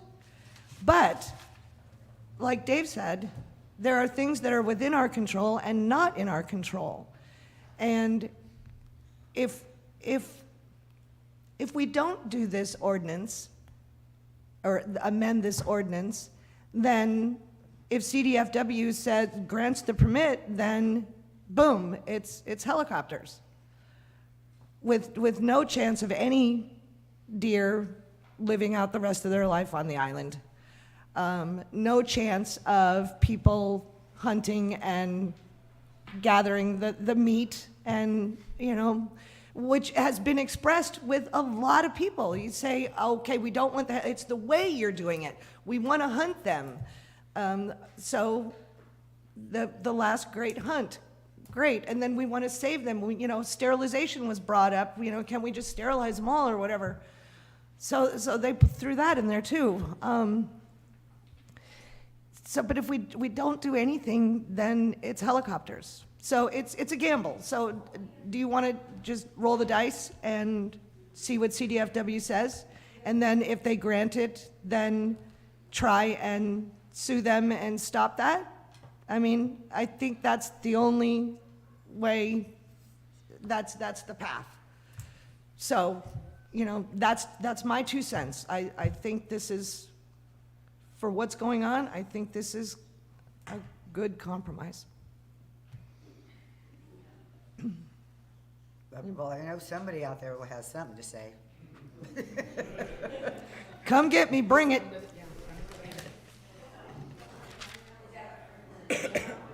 And try to remember that you're limited to about 2 minutes per Yes. person. Mayor, Council, how are you guys? Great, thanks. So last night I was told that the City of Avalon was sent a letter from the Department of Fish and Wildlife that advised them that certain aspects of the city amended wildlife ordinance may inhibit the Conservancy for caring for the fox population, and legal recourse may ensue.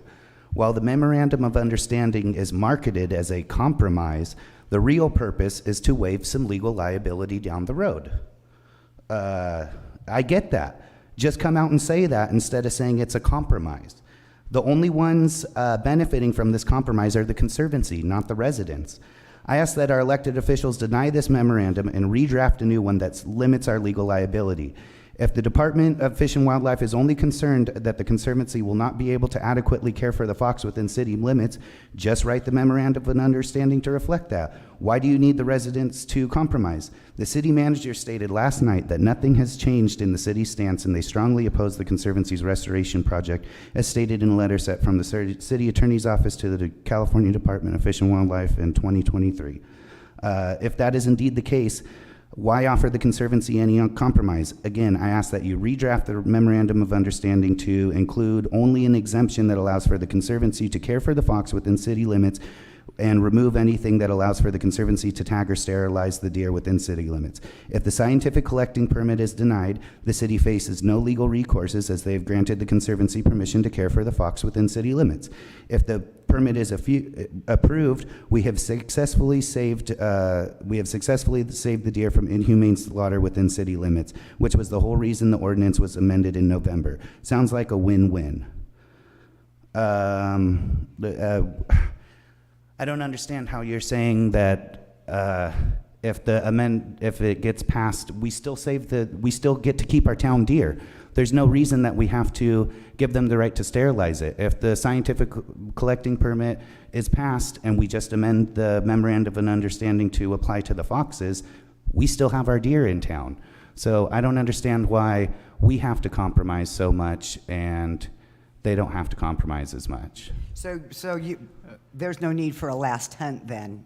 You don't. I don't see a purpose to a last hunt. I don't see that we should give away our rights to town deer indefinitely for the purpose of having a last hunt. Does that make sense to anybody? Oh, so you don't care if there's a last hunt for the residents that want them? No, I think we would much rather save our town deer indefinitely. How many people opposed? How many emails did we get that opposed the? It was like 500 and something that opposed, and 1 that was for it. So I just want you guys to listen to the voice of your constituents. Thank you. Daniel, are you talking about the emails that? Yes. I did the fun thing of opening each one Uh-huh. and seeing where they were from. Uh-huh. Of all the emails we've gotten, and I've gotten 1,000 today, three emails were from citizens here in Avalon. But Everything else was from somewhere else in the But that country. shouldn't matter, that you should still listen to people's voices. My request is not reasonable if. It's not.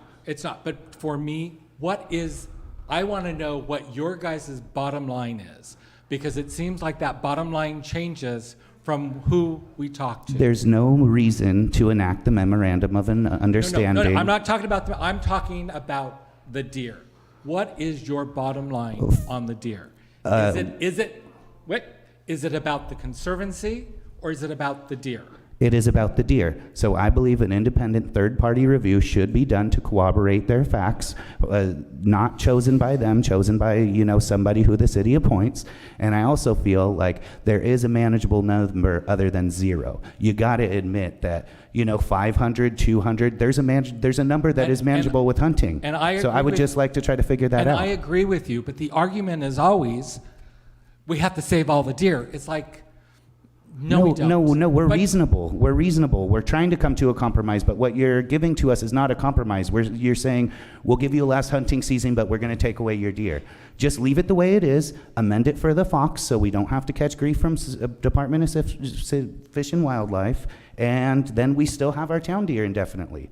So I don't know what the issue is.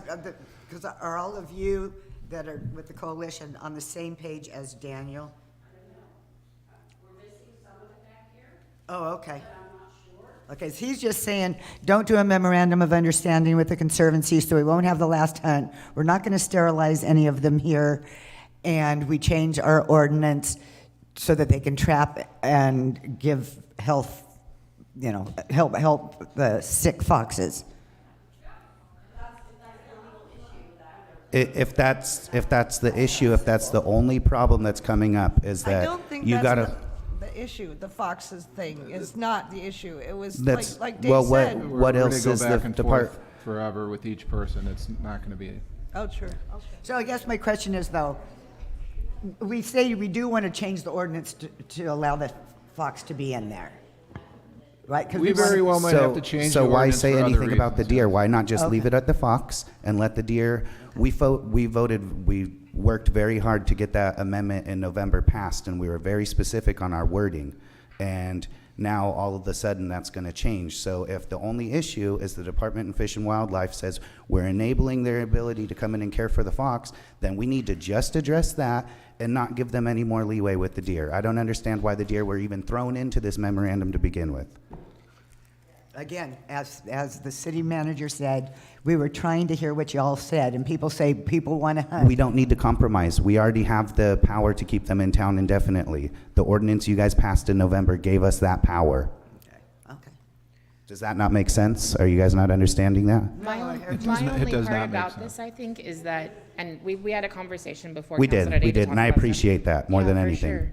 sure. My only question is, if this is passed, and I think, shown you all what it is that I think about some of these things, right? If this is passed, the CDFW has no reason to uphold our ordinance in town. I don't know if everyone is understanding that.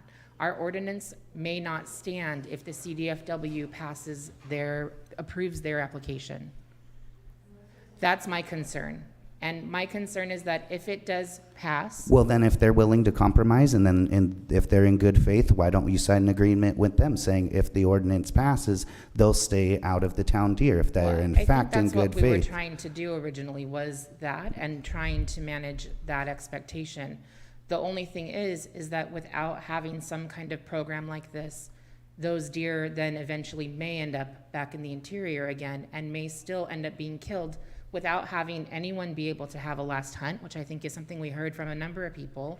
But that's not contingent on losing them forever. No, well, and that's why we're having this discussion. But I'm just saying, there's parts of this that I think are good, and I'm not sure why it is that they were some of the very topics the coalition asked us, and even people not technically in the coalition, but asking for the similar things, asked us to look at and try to get. I don't know. I was talking with people that we've grown up with that I don't ever think I've seen the Conservancy compromise on anything before. That's So what the I'm fact saying. that So they why do did we is have a to huge compromise? change. Why do we have to compromise when we already had it set in stone in I think we're trying November? to be good partners. I get what you're hearing, though. Yeah. Thank you. I If get what you're hearing. if we could have the people speak. Sorry, guys. And, This has Yes. been 6 Sorry, minutes. Scott. Sorry, guys. I apologize. Yeah, no, if we From- could just hear everyone speak. and From a then legal maybe standpoint, does that sound like it comment. checks out? What? From a legal standpoint, does that sound like it checks out? Just, editing the memorandum of understanding just to pertain for the foxes? That way you guys don't have any legal recourse from the Ordinance, not department? memorandum. It's an ordinance, not a memorandum. The ordinance, rather. There are several letters from several different people regarding the ordinance. Well, is it mostly about the fox? It was also about the deer. There was an earlier letter about the deer, and there's a. Is what I'm saying make sense to you in a legal standpoint? Like, do you get what I'm saying? Okay. I'm not going to render a legal opinion. Yes, but as far as a compromise, you could see how it's not any kind of a compromise. Thank you. Okay.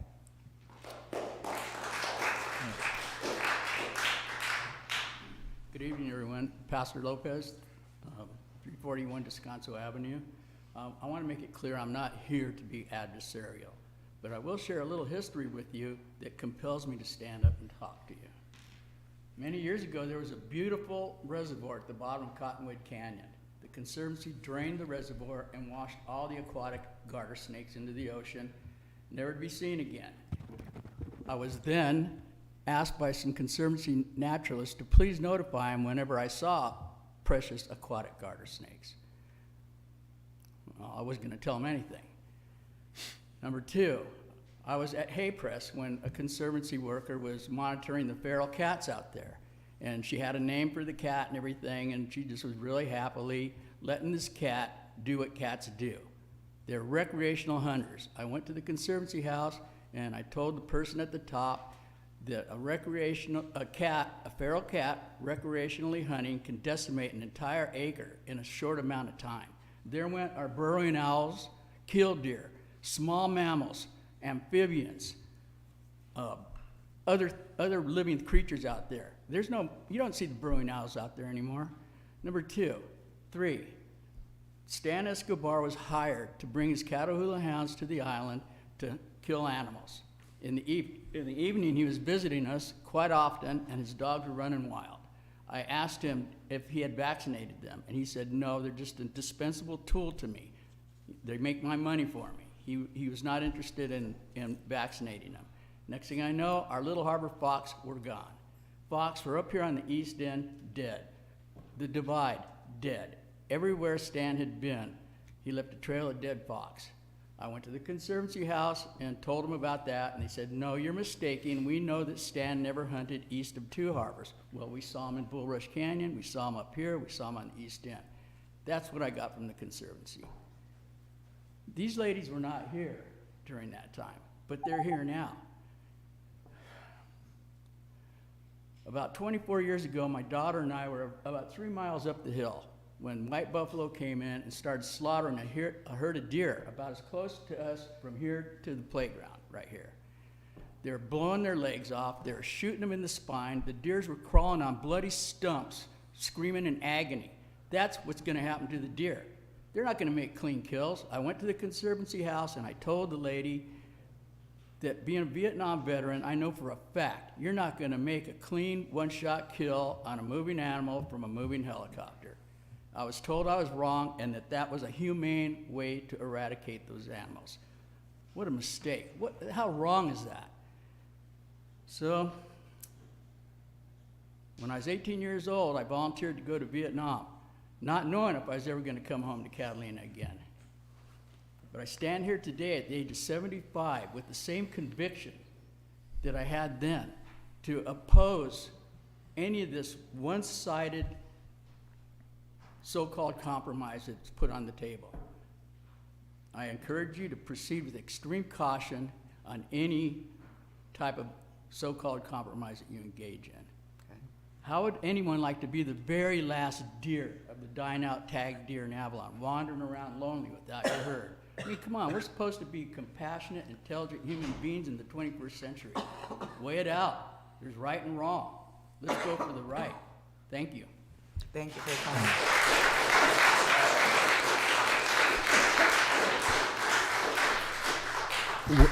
Wendy, I'm sorry, we have somebody online from Okay. Janice Hahn's office. Is it okay if she goes? Yes, of course. Jennifer Lamarck, are you out there? Yes, thank you, Dave, and good evening, Honorable Mayor Marshall and council members. My name is Jennifer Lamarque, and I'm representing Supervisor Janice Hahn and would like to read a statement on her behalf. I applaud the Avalon City Council for working with the Catalina Island Conservancy to protect the deer within the Avalon city limits. For many months now, I have heard from my constituents, both on the island and off, who are opposed to the Conservancy's plan to eliminate the island's deer population. I share their concerns and have spoken directly to the Conservancy about my own opposition and the need to reach a compromise by utilizing other solutions. I appreciate that the recommendations before you tonight include expanding the hunting season, and I especially support the requirement that the Conservancy sterilize, tag, and release deer living within the city limits of Avalon. This is a sign of major progress. At the community forum just months ago, these solutions were seemingly off the table. I think this deal with Avalon shows a greater compromise is within reach. If it's possible to trap and sterilize the deer within the Avalon city limits, it should be possible to trap and sterilize deer living in the island's interior. I urge the Conservancy to build on this proposal and develop a plan to sterilize and protect deer island-wide and do everything possible to avoid the mass killing of Catalina's beautiful deer population. Thank you very much.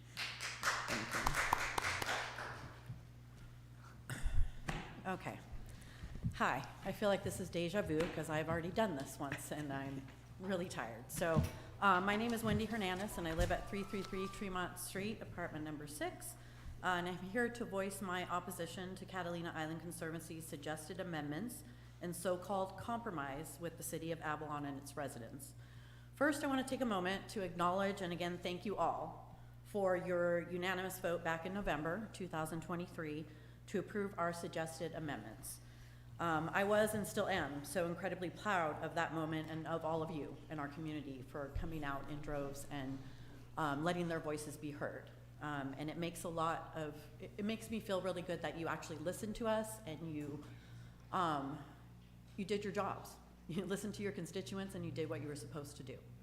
And believe me, I know it's not easy standing up to the Conservancy.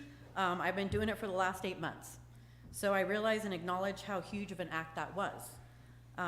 Because of that, I'm trying to remain hopeful that you will all still have that same courage tonight and once again vote accordingly and in support of the majority of your constituents, despite the pressure from the Catalina Island Conservancy. Now I'd like to address the questions and concerns that I have regarding this proposal. Frankly, I'm kind of baffled as to why the city is looking at this proposed compromise as a gift to our community, when it's actually the complete opposite. The sole purpose of us fighting so hard back in November to add those amendments to the already existing city ordinance was to save the deer in town, should the permit be approved.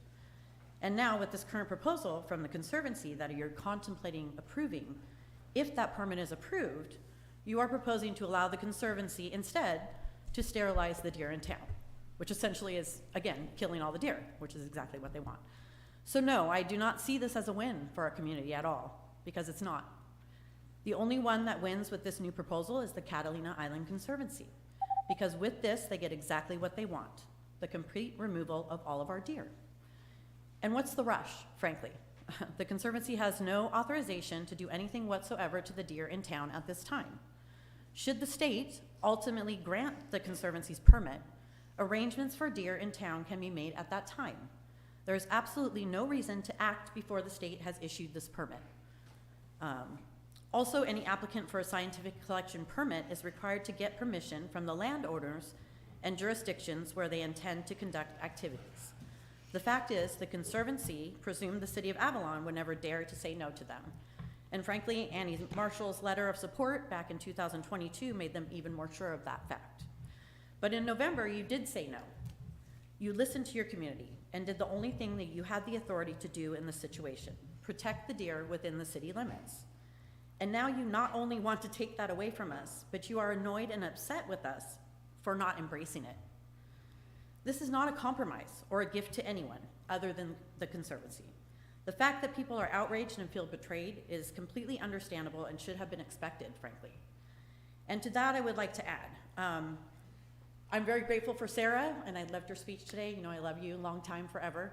And Lisa also was in meetings with, elected officials with us. So I do appreciate you guys, putting in the effort and communicating with us. But I've heard, this is a small town. So I've heard a lot of things from people. And I've heard that a few members of the body are tired of hearing about the deer and just want to the issue to go away completely, and they'll vote for whatever makes that happen. And although I appreciate all of you, and you're all nice people, I've known you forever, and that is a totally different subject.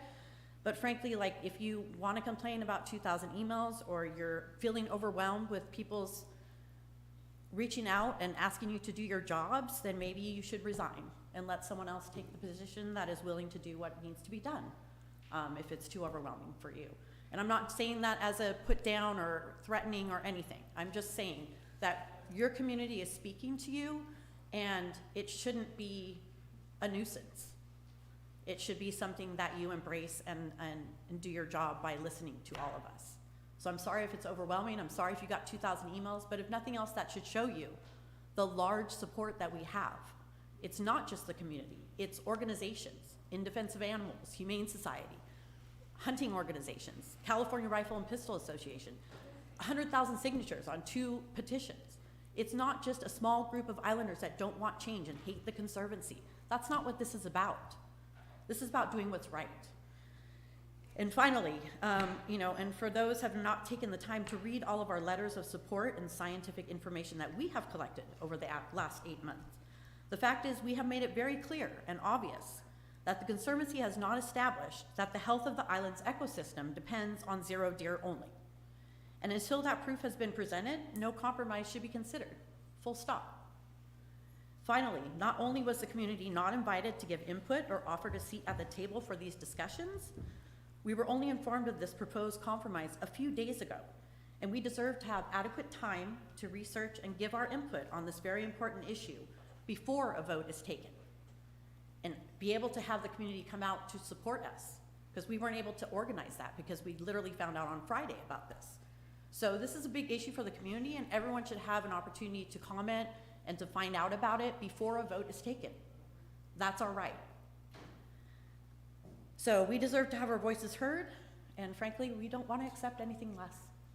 So thank you very much for your time. Thank you.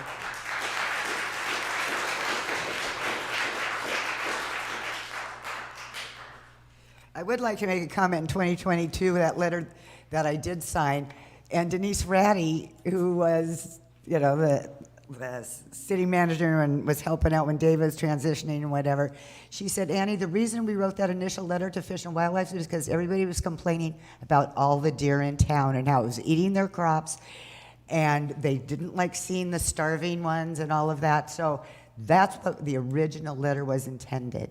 And then the one that we wrote recently was in opposition of the permit. So just to set the record straight. So somebody else may want to talk, but I guess the thing is, if they don't want us to compromise and it's no skin off the Conservancy's, which no harm, no foul to them if we don't have that, right? They won't care. No. I mean, it gives you more carte blanche, I think, if the permit is allowed, because then you don't have to compromise. People don't get to catch meat, do any meat or any of that, and you don't have to the large expense of giving them free hunting and all of that. So. Oh, you were waiting? I'm so sorry. No, I'm sorry.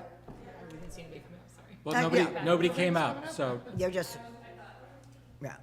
Yeah, I don't know that there was a line. Hello. Hello. Caleb Lins, 13 Gabriel, 205 Clarissa. I'm opposed to the complete eradication. We all know that the answer is not zero. We have, 80, 75 buffalo left? Not zero buffalo? Caleb, could you speak up? We have an airport that... Come up to the mic. Closer to the microphone, Caleb. What I'm saying is that the answer is not zero. We can truly manage a herd with real research and accurate numbers. There's several things we do in this town that aren't the best for the environment. We have a power generating station that gives us these nice lights we're using right now. We have an airport, and occasionally a plane goes off the end and catches fire. But they're mitigated, reasonable risks we take, and we have a balance. The zero number is not a balance, it's extreme. Land can support a certain number of mouths feeding it. When there were pigs and goats, the deer weren't as plentiful because the pigs and goats were eating some of the food. Once those were gone, now we have more deer. But what's next? Okay, we eliminate their mouths. Is it the rats? Is it the squirrels? Is it the quail? Is it what's gonna eat all those seedlings and sprouts that the deer aren't eating? If we manage the population to a level that the island can healthily sustain, everybody wins. The plants thrive, we get to keep our deer. So I think that needs to be addressed, is what is the true number? We've heard numbers anywhere from 1,200 to 2,000. We've heard that the permit was already issued and a done deal. Let's get some facts instead of false information. And then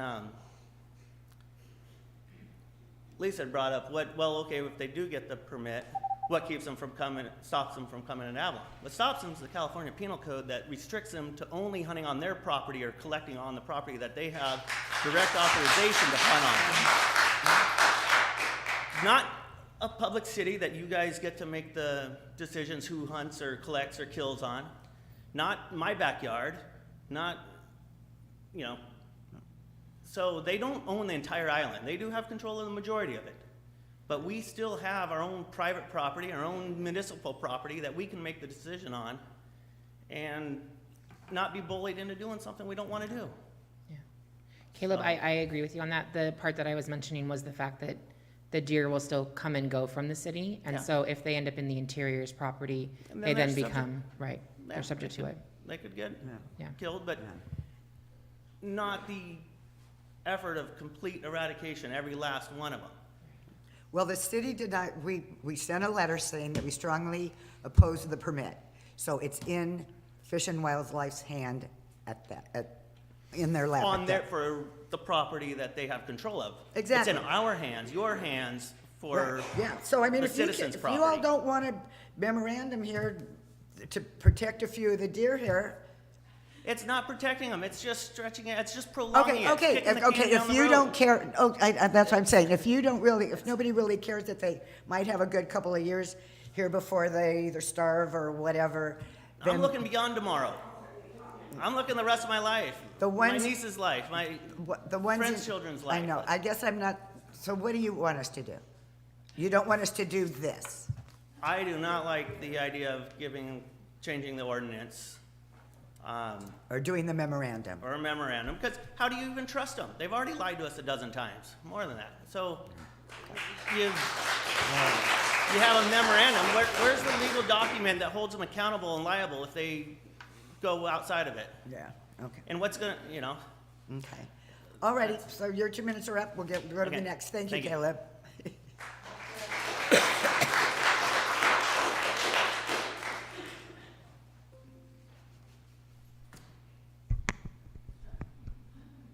Diane Stone. You listened to the residents of Avalon last November and strengthened the city ordinance protecting all animals within the city limits. You did yourselves proud. But do not be fooled by the pretty ribbon that the Conservancy has put on their old package.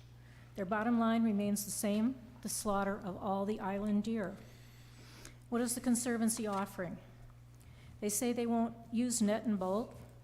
Well, our city ordinance already made that obsolete because that's how they were going to capture all the deer and kill the ones that were here in town.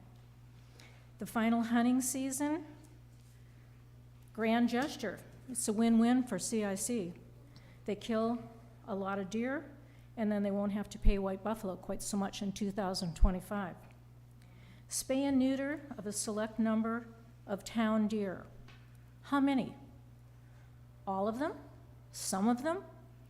Which ones don't get fixed? What happens to those?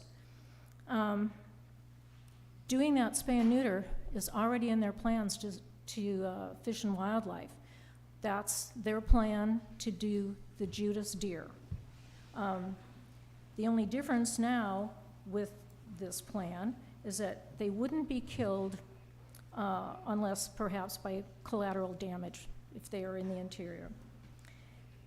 The aerial hunting will still happen. All the annihilation of all the deer beginning in 2025.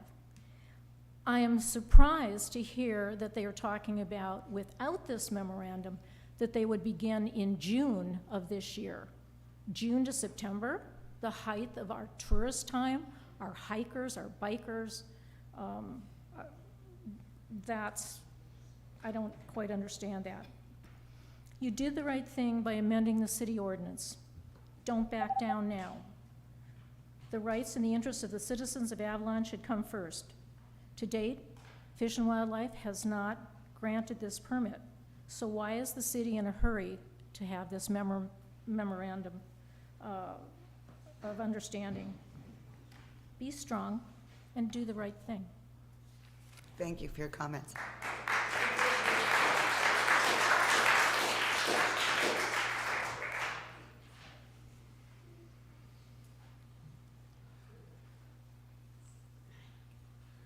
Hi, I'm Vicki Pierce, and I live at 316 Clemente.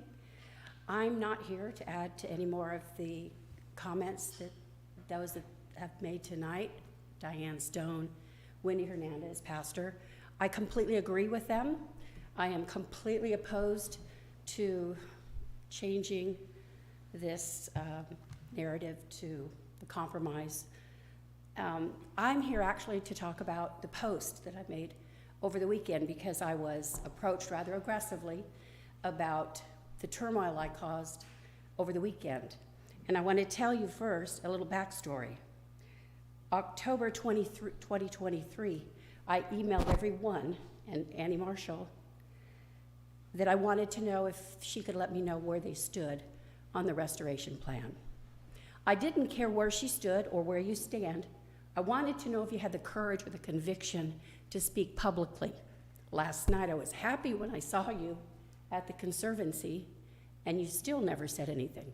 You were the only two who didn't say anything in the meeting. Sorry, I know my little granddaughter's watching me. So, in the November meeting, when you made the proposal about protecting the city deer, I thought, okay, they made their statement. Because I didn't get a reply, and I emailed 3 times. So in November, when you made the plan to take the deer from the town, I was satisfied with that. It was late Saturday night that I received a message with the letter that you had written in 2022, starting with, on behalf of the city of Avalon. So if you say someone wrote that for you, shame on them, because I know how to write a legal document, and her initials should have been there. It was only your name on that letter. Yes. You have to take responsibility for that. Okay. What I said in my email was, I posted that letter, and I was upset when I read the 3-page proposal that you want to make now, which is a compromise, which really only delays the life of the deer by a few months, and the island deer by 7 to 11 years, 20 in captivity. But how many do we have right now? Because it's lush out there. They're not coming into town. So I wrote, and I'm speaking tonight because when I walked in, somebody said to me, you changed your mind? And I said, what do you mean? And they said, well, you told Mr. Maestros last night that you get it, that this is a compromise. And I do get it. And it is a compromise, but it's not one I'm willing to make. The price is still too high for the life of the deer. And I think we're gonna get the application denied. I don't think, and I won't get into all the other evidence stuff, but I will say this. We have to communicate through Facebook. We have no other way to communicate. We're kept in the dark. We're not provided any information. When we have the Conservancy in November's meetings, we weren't allowed to talk, let alone ask questions. Same at the forum. I went last night, and it was fantastic. And I wish that would have happened months ago. I don't think we'd be here today. But we are. So when I asked you to let me know where you stood, I would not vote for you if you didn't tell me where you stood, and you didn't. And I'm saying to you, if you vote yes, I want my vote back. Okay. And I'm going to try to get my vote back. Okay. So I don't want that to happen, and those that know me know that really I'm not confrontational. But the life of the deer, I'll do anything for them. And you know I'm about to cry because my little Gia Lee Hernandez is watching me. Yeah. And she said, Grandma, go save the deer. Yeah. So I'll do whatever I have to. If it helps, that's what I'm going to do. Thank you. Thank you.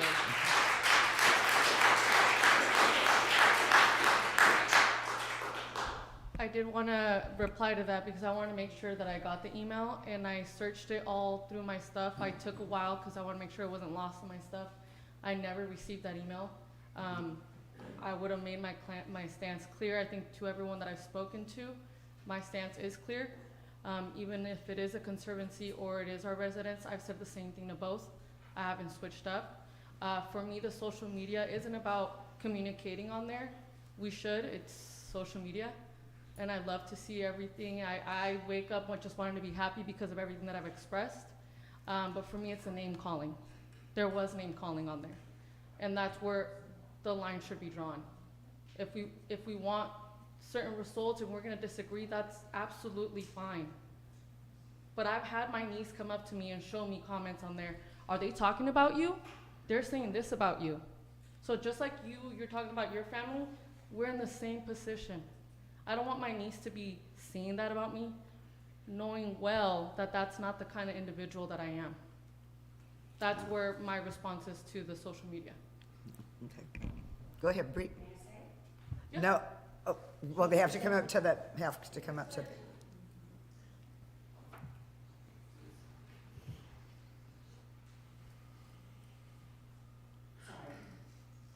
tell me to go home, or I could go on forever. Okay, go You chose home. to be there. You chose to be there. You chose to represent the That doesn't give anybody the right community. to disrespect each other is my point. If you reread my my post, please show me where I disrespected you. And I don't want to. Why don't we do this We can off? talk after if Let's you'd do like. this off. Because Yes. I only said, Okay. I feel like that I had been deceived. And I would not have voted the way I voted had I known that you were not going to support the deer to the I would end. just if you came up to us and said, hey, I feel this way, and I would be like, I'm so sorry, let me explain to you what's going on. But instead, there were certain names, and that's where I'm having the issue. That's Okay. why I said. All right, okay, The let's- only name that I have in my post Okay. is that I emailed Mayor Marshall. Okay, so just make it Asked her clear. if she could tell me where she stood. And 5 days later, she emailed me back to say, we're working on it. Well, and that is true too. And when we went to Because there was November- all the research, and the reason that happened is I wanted to get as much information as I can. I'm not going to go Yeah. nilly-willy, and as it is, we wrote the letter saying we do not support the permit. So that is my stance. And I understand that, and that's why I say when the next meeting came in November, and you made the ordinance to protect the city deer, to me, I'm thinking, okay, they made their stand. They're defending us, they're helping us. And we did, we sent a And letter. I gave it to you. Yeah. I'm saying today, if that changes, and you do anything in your vote that jeopardizes the hard work we've put into this, Right. and the research and the hours I know you have, but we have too. You Yeah. know, and I'm hoping in your wonderful emotional speech, when you said you keep to your word, I'm hoping that's true. Yes, ma'am. Because, Yes, ma'am. All right, thank you. thank you. Okay.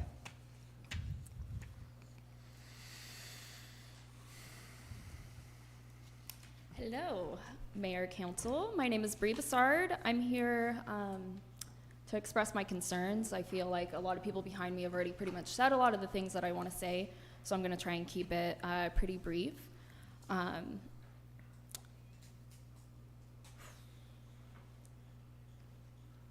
I'm here to express my concerns regarding the proposed amendment to the ordinance allowing the Catalina Island Conservancy to sterilize, trap, track, and therefore slaughter our deer within city limits. As a resident of Avalon, I urge you to carefully consider the implications of this adjustment to the amendment and to vote against it. The coalition and members of this community worked tirelessly to have the original amendment adjusted to include the deer, and I thank the council for hearing us and for acting accordingly. It's crucial for the city council to listen to the voices of its constituents and to remember the reasons why the original ordinance was approved. The well-being of our community and its animals should be at the forefront of any decision-making process. It's important to uphold the integrity of our community and to prioritize the welfare of our deer within city limits. Remember that the Conservancy only has control and power over the interior of the island, and it is up to us to morally decide what happens within our city. I respectfully urge the City Council to vote against the proposed amendment and to take into account the concerns of the residents who elect you to represent their best interest. I trust that you will make a decision that reflects the values and priorities of our community. And with that, when we're talking about a compromise, I have spoken on behalf of the majority of the hunters. I'm sure if any of you have heard me speak. And I don't believe that the compromise being one last hunt or nothing is it. There definitely needs to be more conversation. And I just don't think that this is the proper way to go about it. I think that we need to have a more open dialogue and not in a setting that is just so last minute rushed and in a place like this. Okay. why don't we come up with a better solution? Okay. Thank you. Thank you, Bree.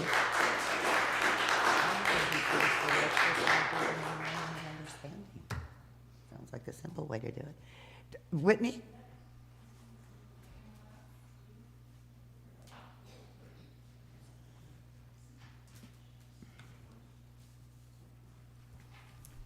I apologize for cutting the line earlier. That's okay.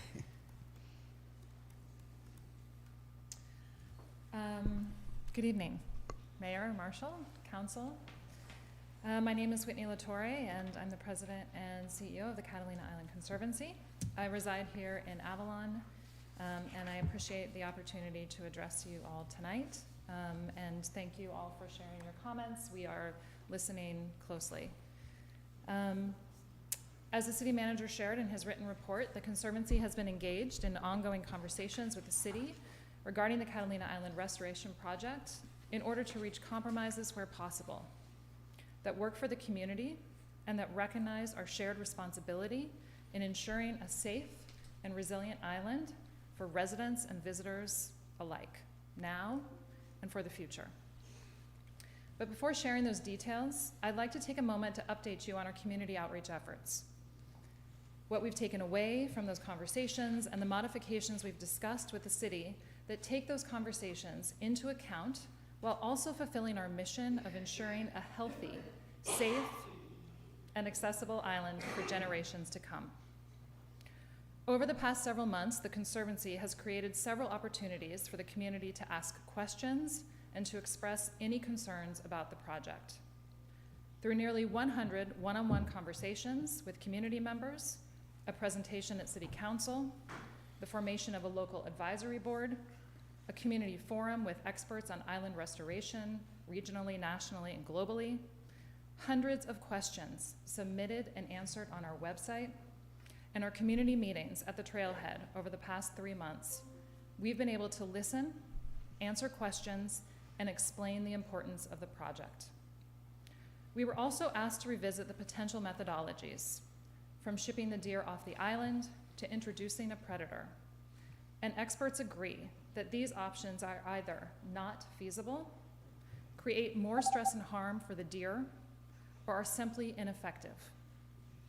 However, in working with the city to find common ground, we believe there are ways to incorporate ground hunting and the sterilization of some deer to meet some of the community requests that have been made. As stated in the city manager's report, here are the modifications we believe can be made as part of a mutual solution that addresses our Catalina community. First, we heard that people want to hunt.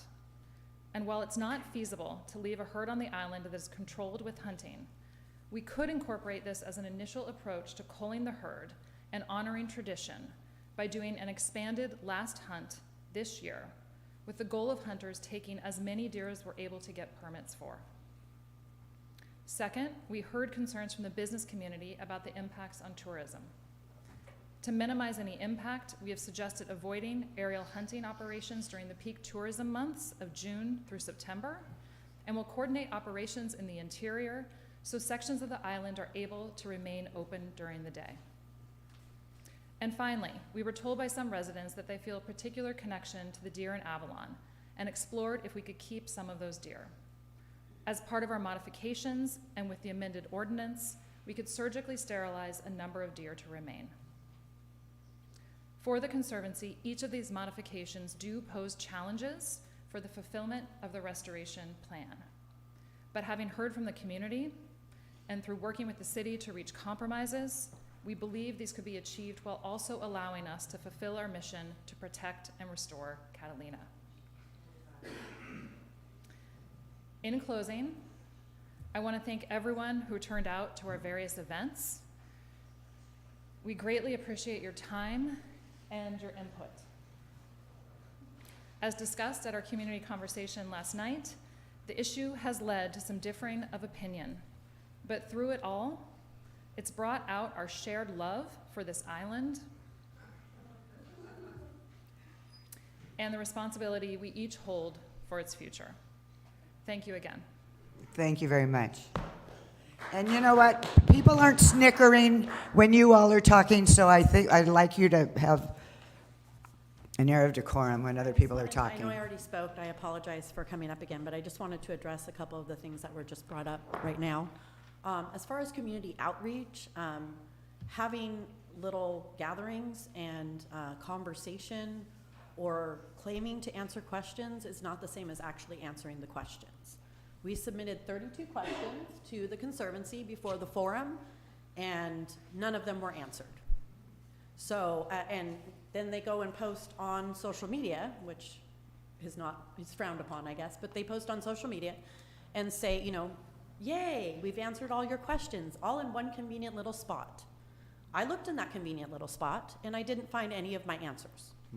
And I did post on that post a question saying, wow, I'm having trouble finding these answers in your one convenient spot. Can you please point out the answers to me? Send me a link so that I can see the answers. And a lot of those questions were concerning the safety of our community. They want to close down the airport during this time. How are we going to get our goods? How are we going to get our mail? How are you going to protect the people that are riding in from Empire that my husband works with during dusk when they have to go to work? I have yet to see any plans or any discussions on how they're going to protect the people of our town while they're planning on doing this. And they're, you know, highly publicizing their, you know, Catalina Trans Trail thing. Right. So, you know, you can say you're closing it off, but people are still going to go out there. So I have yet to see, and that's the questions that we have. And until those questions are answered, honestly and openly, there should be no compromise, period. Because they're not answering how they're going to protect your community. Right. Well, So- well, there won't be shooting in town. The Well, thing, but there's people that go out in the interior. Well, exactly. So I Yeah, have yet to yeah. hear, and those were some of our questions that we Yeah. presented. They were valid questions that need to be answered. right. And you cannot say that oh, yay, we answered all your questions. No, you did not. You actually didn't answer pretty much any of them. So, and we made that clear to them. Okay. So I take offense to the presentation that they're giving to you guys, how open they are, how they're having these, you know, meetings and these gatherings. They're still not answering our questions. Okay. And that's what's disturbing us.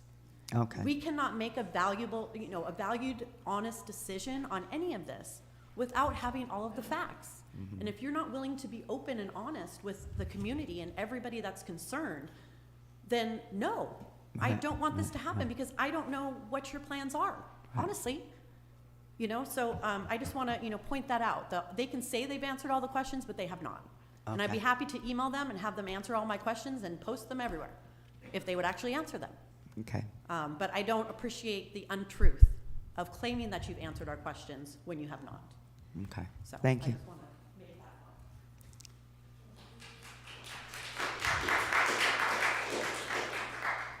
Carrie Dunleavy, 236 Catalina. I just wanted to tell Michael, I am one of 88,144 signatures that we have to date that are against killing the deer. And then I've talked to hunters, and I'm not sure where you got your figure. Wait, could you talk to the mic, please? I'm not sure where you got your figure of how many deer are out there. And how many are you? Wait, talk to the mic. Okay. I can't talk to her in that. Well, I just wanted to well, then answer. she can come up and answer the question. Okay. Can you tell me how many deer you think are on the island, or in the interior? Sure. Oh, she said, yeah. I permit you to. We're friends. I know, Terry. We do spotlight surveys. We stopped doing them in 2021, but essentially you go in a truck, go on every road, shine a light, and then you can see the deer. And then scientists at a university take those numbers and give us a population estimate with an error bar associated with it. So you have an idea of like if it's plus or minus, 100 or so. Mhm. And the population follows really closely with the drought and precipitation cycles. Right. So it's just a regular way to survey and monitor, to get a population estimate for the deer, which has been going on for a long time. And how much did you estimate? The population estimate varies all the way from, like, I think the lowest is 1,200 and the highest is 2,200. Like I said, it varies depending on the year. So that's how that's done. And Okay. I'm happy to answer any other questions too, if council would like me to. Okay, thank you. Because I've talked to a number of people that live here that have hunted every year, and they say 500 to 800 deer. That's a vast difference than what they're saying. And if they're going to give out 6 or 7 tags, we're pretty much, if they kill all those deer, then we've eradicated them for them. So we're not getting to keep any deer. And the thing is, we have not said that we only wanted the deer that were in town. First of all, we don't even know how many deer will be in town. When it rains, they very rarely even come in. I've seen very few deer this year. So what, are we going to get, a dozen if you sign this? It just doesn't make sense to me. We agree, we're for hunting. We're for the culling and keeping the deer under a manageable size, but not killing all of them.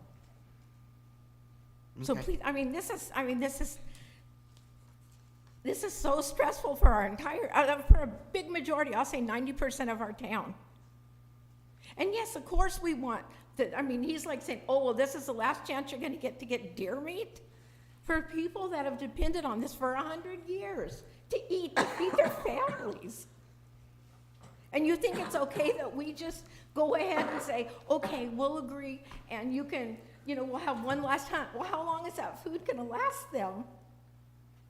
And there's nothing left to hunt because they killed all the rest of the stuff without us even really knowing until after it already started. And I know you weren't here. And I'm sorry to get emotional, but I am an animal lover. I don't care what it is. Yeah. So, and Annie knows. Thank you. Okay. Thank you. All right. Pastor, I'd like to quickly speak to the restoration program. Okay. I'm not opposed to the plants, the endemic plants, the trees, any of that stuff. But I need not worry because the island is thriving and flourishing, and it's been that way for decades and decades and decades before the inception of the Conservancy. Maybe people don't know, but there was once thousands, tens of thousands of sheep all over the island. And yeah, they did a lot of damage. Look at the old pictures from the 1800s. There's barely anything growing on the hills. There was free-range cattle. All that stuff went away, and the island came back. They're finding rare plants now because they were never gone. They're here. They're thriving. Myself and my cousins collectively comprise many, like hundreds of years of knowledge out in those hills. There's ladies on our side of the room here that have spent their lives hiking out there. They comprise a lot of years of knowledge, and we all share that knowledge. Nature has been our teacher. I defy some of these people to try and penetrate through some of the growth that's out there. You can't get through it. It's thriving, and the deer are not causing any damage to it. I know where there's mahogany trees. They're thriving. There's deer tracks near the mahogany trees. They're not eating the mahogany trees. I used to work for Mark Hafes at the Botanical Gardens in the early 70s. He propagated mahogany trees in his hothouse at Quail Canyon and planted them up there in the gardens. They're still there. That's how I know how to identify them. He was very pleased when he got them going. And I know where they are out in the hills. I know where a lot of the other rare plants are out in the hills. The island's thriving. It's not the deer that are doing anything to them. If anything, take a look at Middle Ranch. Look at all the vehicles out there. Look at, I won't go into it. Okay. Thank you, Pastor. Thanks. Thank you. Okay, I don't know how. No, go ahead. And I don't want to cut anybody off, but I think we've heard a lot, and maybe we could then have a little discussion amongst ourselves. I mean, with all of you here. Okay. I actually just have 2 comments and 1 question. I believe, first of all, the deer belong to the state of California, we the people of the state of California, not the Conservancy or the city. Second, I do believe Fish and Wildlife allows only 2 tags per person. I don't know if they got some kind of extra 7 tags. And my question is, how about we spend the money on getting rid of Genesta, taking over all of their plants and killing them, way more than the deer are. That was another comment that was made yesterday. Yeah. I don't know if you wanted to respond to that.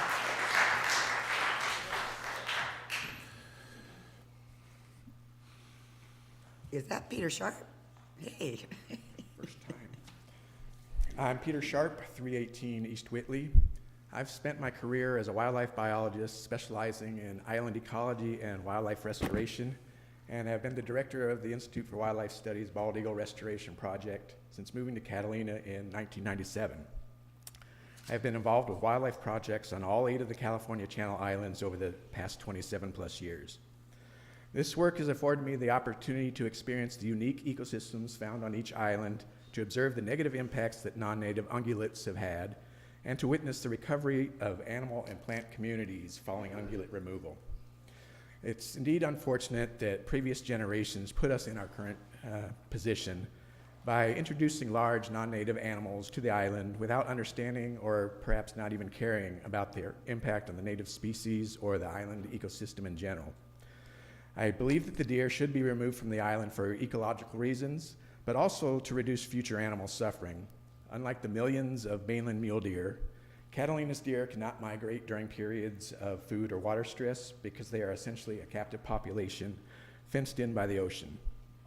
As a result, hundreds of deer undoubtedly died of starvation or dehydration during our recent prolonged drought, and if the status quo is maintained, thousands more are likely to die over the coming decades as droughts are predicted to become more common and intense. Catalina is the only Channel Island with a city and a year-round human population, and I recognize that deer removal may impact the culture and traditions of residents here, unlike the removals on the other islands. That said, I do believe that the proposal under consideration is a promising option if and when the permit is approved, given current state and federal wildlife regulations. Thank you. Thank you. Okay, so let's talk. Mayor, before you get going, could I make a couple comments? Oh, please. You know, since I do feel a sense of obligation since I went down this path, and again, I went down this path because I felt that there was this desire to have a conversation and desire to try to find some sort of middle ground. And the coalition, while it does a great job, they're not the city, they're not city council, they're not in a position to take any action. So I felt council was in a position to do something. So I felt an obligation to go down this path with the Conservancy. What I'm hearing tonight is a clear message, which is, you know, some is we don't believe the science of the Conservancy, and that they can have that debate, and we don't want any kind of compromise, and we don't feel this is a sufficient compromise, and all those things. People can legitimately make those arguments, okay? I don't deny that. But all that being said, you can't force somebody to compromise. At the end of the day, it's not our decision, it's the CDFW's decision. And because we tried to get this, because I felt, like you, like many of you, I felt that the hunting season was an important part of this. Yeah. That was the urgency to bring that. From what I'm hearing tonight is hunting does not matter. It's not an issue. And if that's the case, then we don't have to act urgently. Right. And you don't have to do any action on this. The only reason it's here tonight, please, the only reason it's here tonight is because of that. I truly thought it was a legitimate concern. Yeah. And if it's not, then we can revisit this down the road in CDFW. I mean, you know, clearly our message was we were trying to work something out. We weren't trying to be sneaky. We weren't trying to get, you know, we weren't getting bullied over this. We don't have to do anything. And I think that because of that, if council is of the mindset, you know, I don't mean to minimize this issue, but quite honestly, we have some very serious issues we have to deal with as a city and as a council. Yeah. I mean, and hate to get bogged down where you will be attacked as council members for something that I have brought to you as what I thought was a positive. So that being said, you know, if that's your desire, we can revisit the other issue if and when Yeah, we need to. CDFW acts. Okay. All right. Okay, can I make a comment? Of course you may. You guys out there, who I truly respect, some of you out there are really good friends.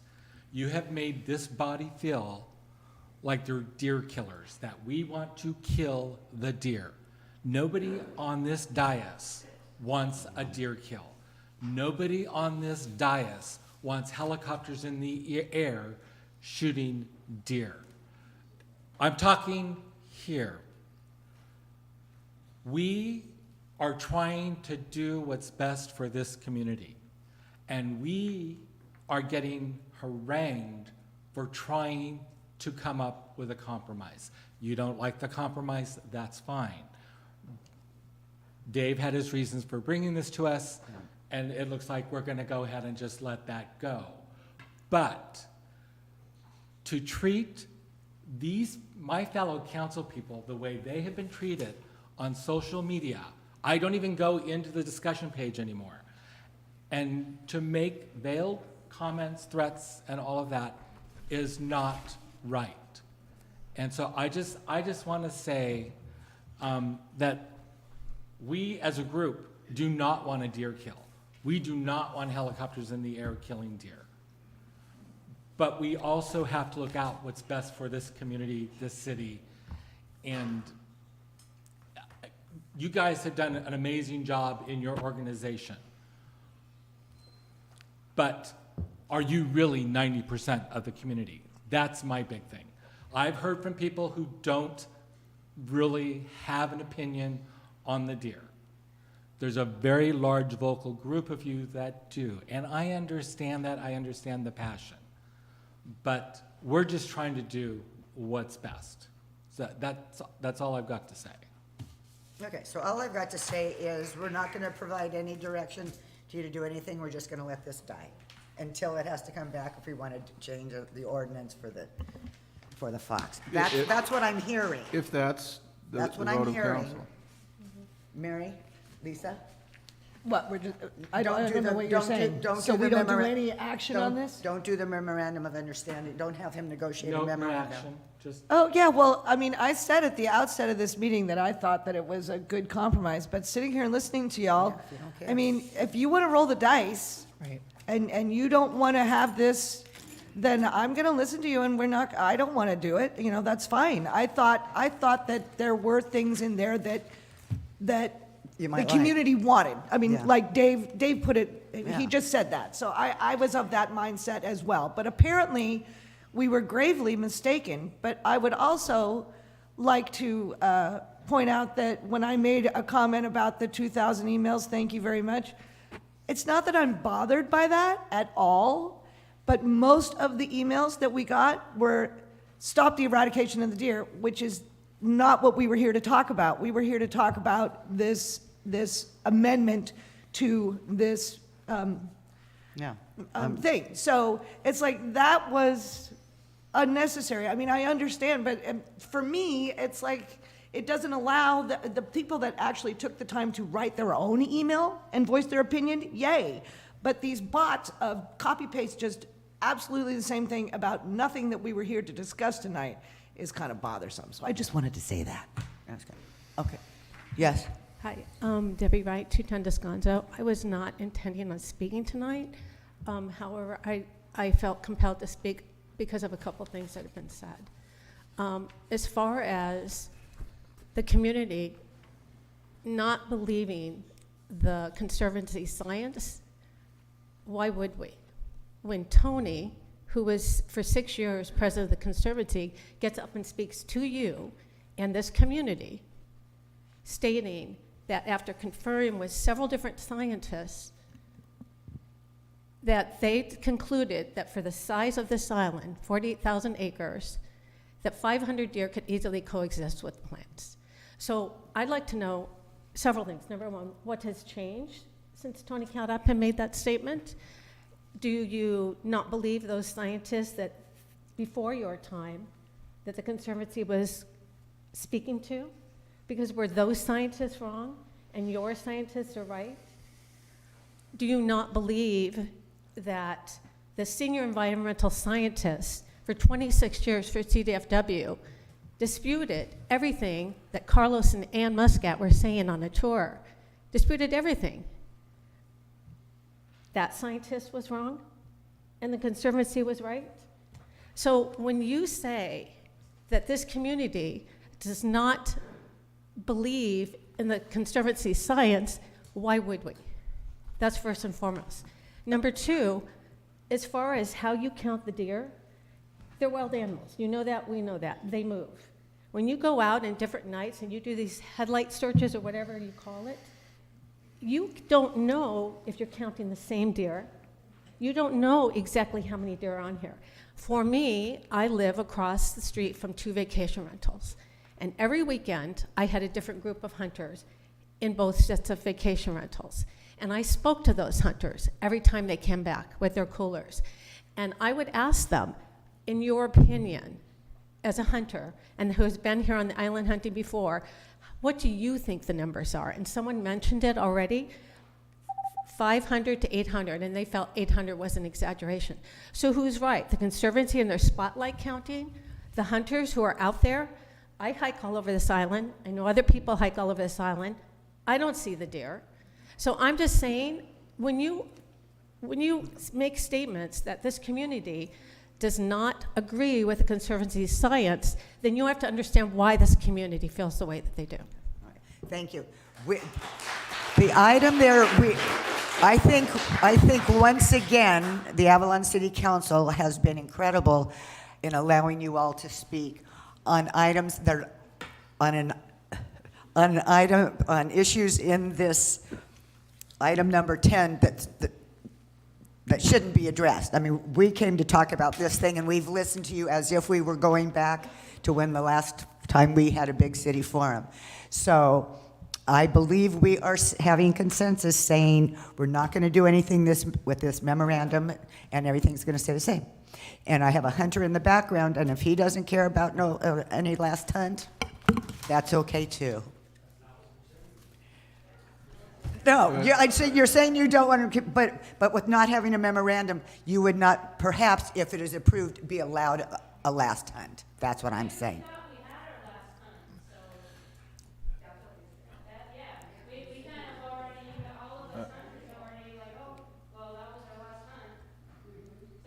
Is that true?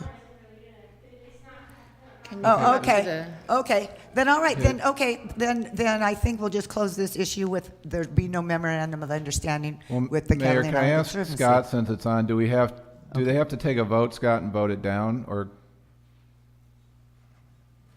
This is just a discussion item. Yeah. And unless there's direction, Okay. the only thing that I would say that we may bring back is the clarification on the foxes. Yes. So that that issue is dealt with. I don't think there's any lack of consensus on the fox program. Okay. Okay. All right. Thank you. Council? Okay. All right, thank you all for coming and being vocal. just Oh, wait, add hold one? on, hold on. I just want to add one more thing, given the discussion tonight and that we're done with this. I do want to say thank you to the Conservancy. As much as the beginning of the process felt like it wasn't as two-way conversation just because of the types of things we were doing with this meeting and the forum that we had. I appreciate you bringing something to us that was a consideration of some of those asks. I understand that people don't want that, and that's fine, and thank you for doing it anyway. And also, I might add, if the Conservancy decides to do any more of these community conversations, I encourage you to go. It boggles my mind that you have such a hard opinion, but you're so close-minded that you won't go talk. Daniel and Vicky, I think you felt that there was an actual conversation yesterday, right? Yeah. Yes. Okay, no, come on. Thanks, Mary. Sorry. You addressed me, I got to. Actually, all those conversations, I've emailed them if I can videotape any of those conversations to disseminate to the public, because you saw there was only 12 people there. So that being said, I asked Whitney last night, I said, hey, would you be willing to do an interview with me? She said, no, you know how people can doctor footage nowadays. So I said, hey, well, what if you do the footage? You can edit it. And she looked down and said, we'd have to talk about it. So while they are saying they're doing community outreach, they're also just trying to give the appearance of community outreach. So thank you. Definitely didn't change my mind, Mary. Thank you. All right. Can we close? Yeah. One last thing to say about the hunting thing, because to me, it sounds like Oh, those red lights kind of got To me, it sounds like people are assuming that the hunters do not care about having a final hunt, and I don't think that that is true. I think that the way that this is being presented as you can have one final hunt if you do this, why are we the ones that have to make this compromise? No. And also saying that they're going to take as many as 700 permits. Well, the Conservancy has said multiple times that the hunting program does not work and they are not able to fulfill all of their tasks. Okay, excuse me. There's talk in the back of the room. Per the California Department of Fish and Wildlife, you are only able to have 2 tags. You're not going to be able to extend that to more people. So you're going to have to bring more people over in order to fulfill these 700 tags. If you're saying that you're not getting enough in town, if you're not getting enough from the other people, what are you going to do? Advertise that there's one last hunt and then have more people come over, therefore proving that the hunting program can work on Catalina Island? That's okay. So to say that people don't care about one last hunt, I don't think is true. I think that everybody does, but I don't think that this is the way to go about getting that last hunt. I think out of respect, they should do one more hunt regardless without us having to bend and to change this here today. Appreciate your comments. Okay, all righty, meeting adjourned.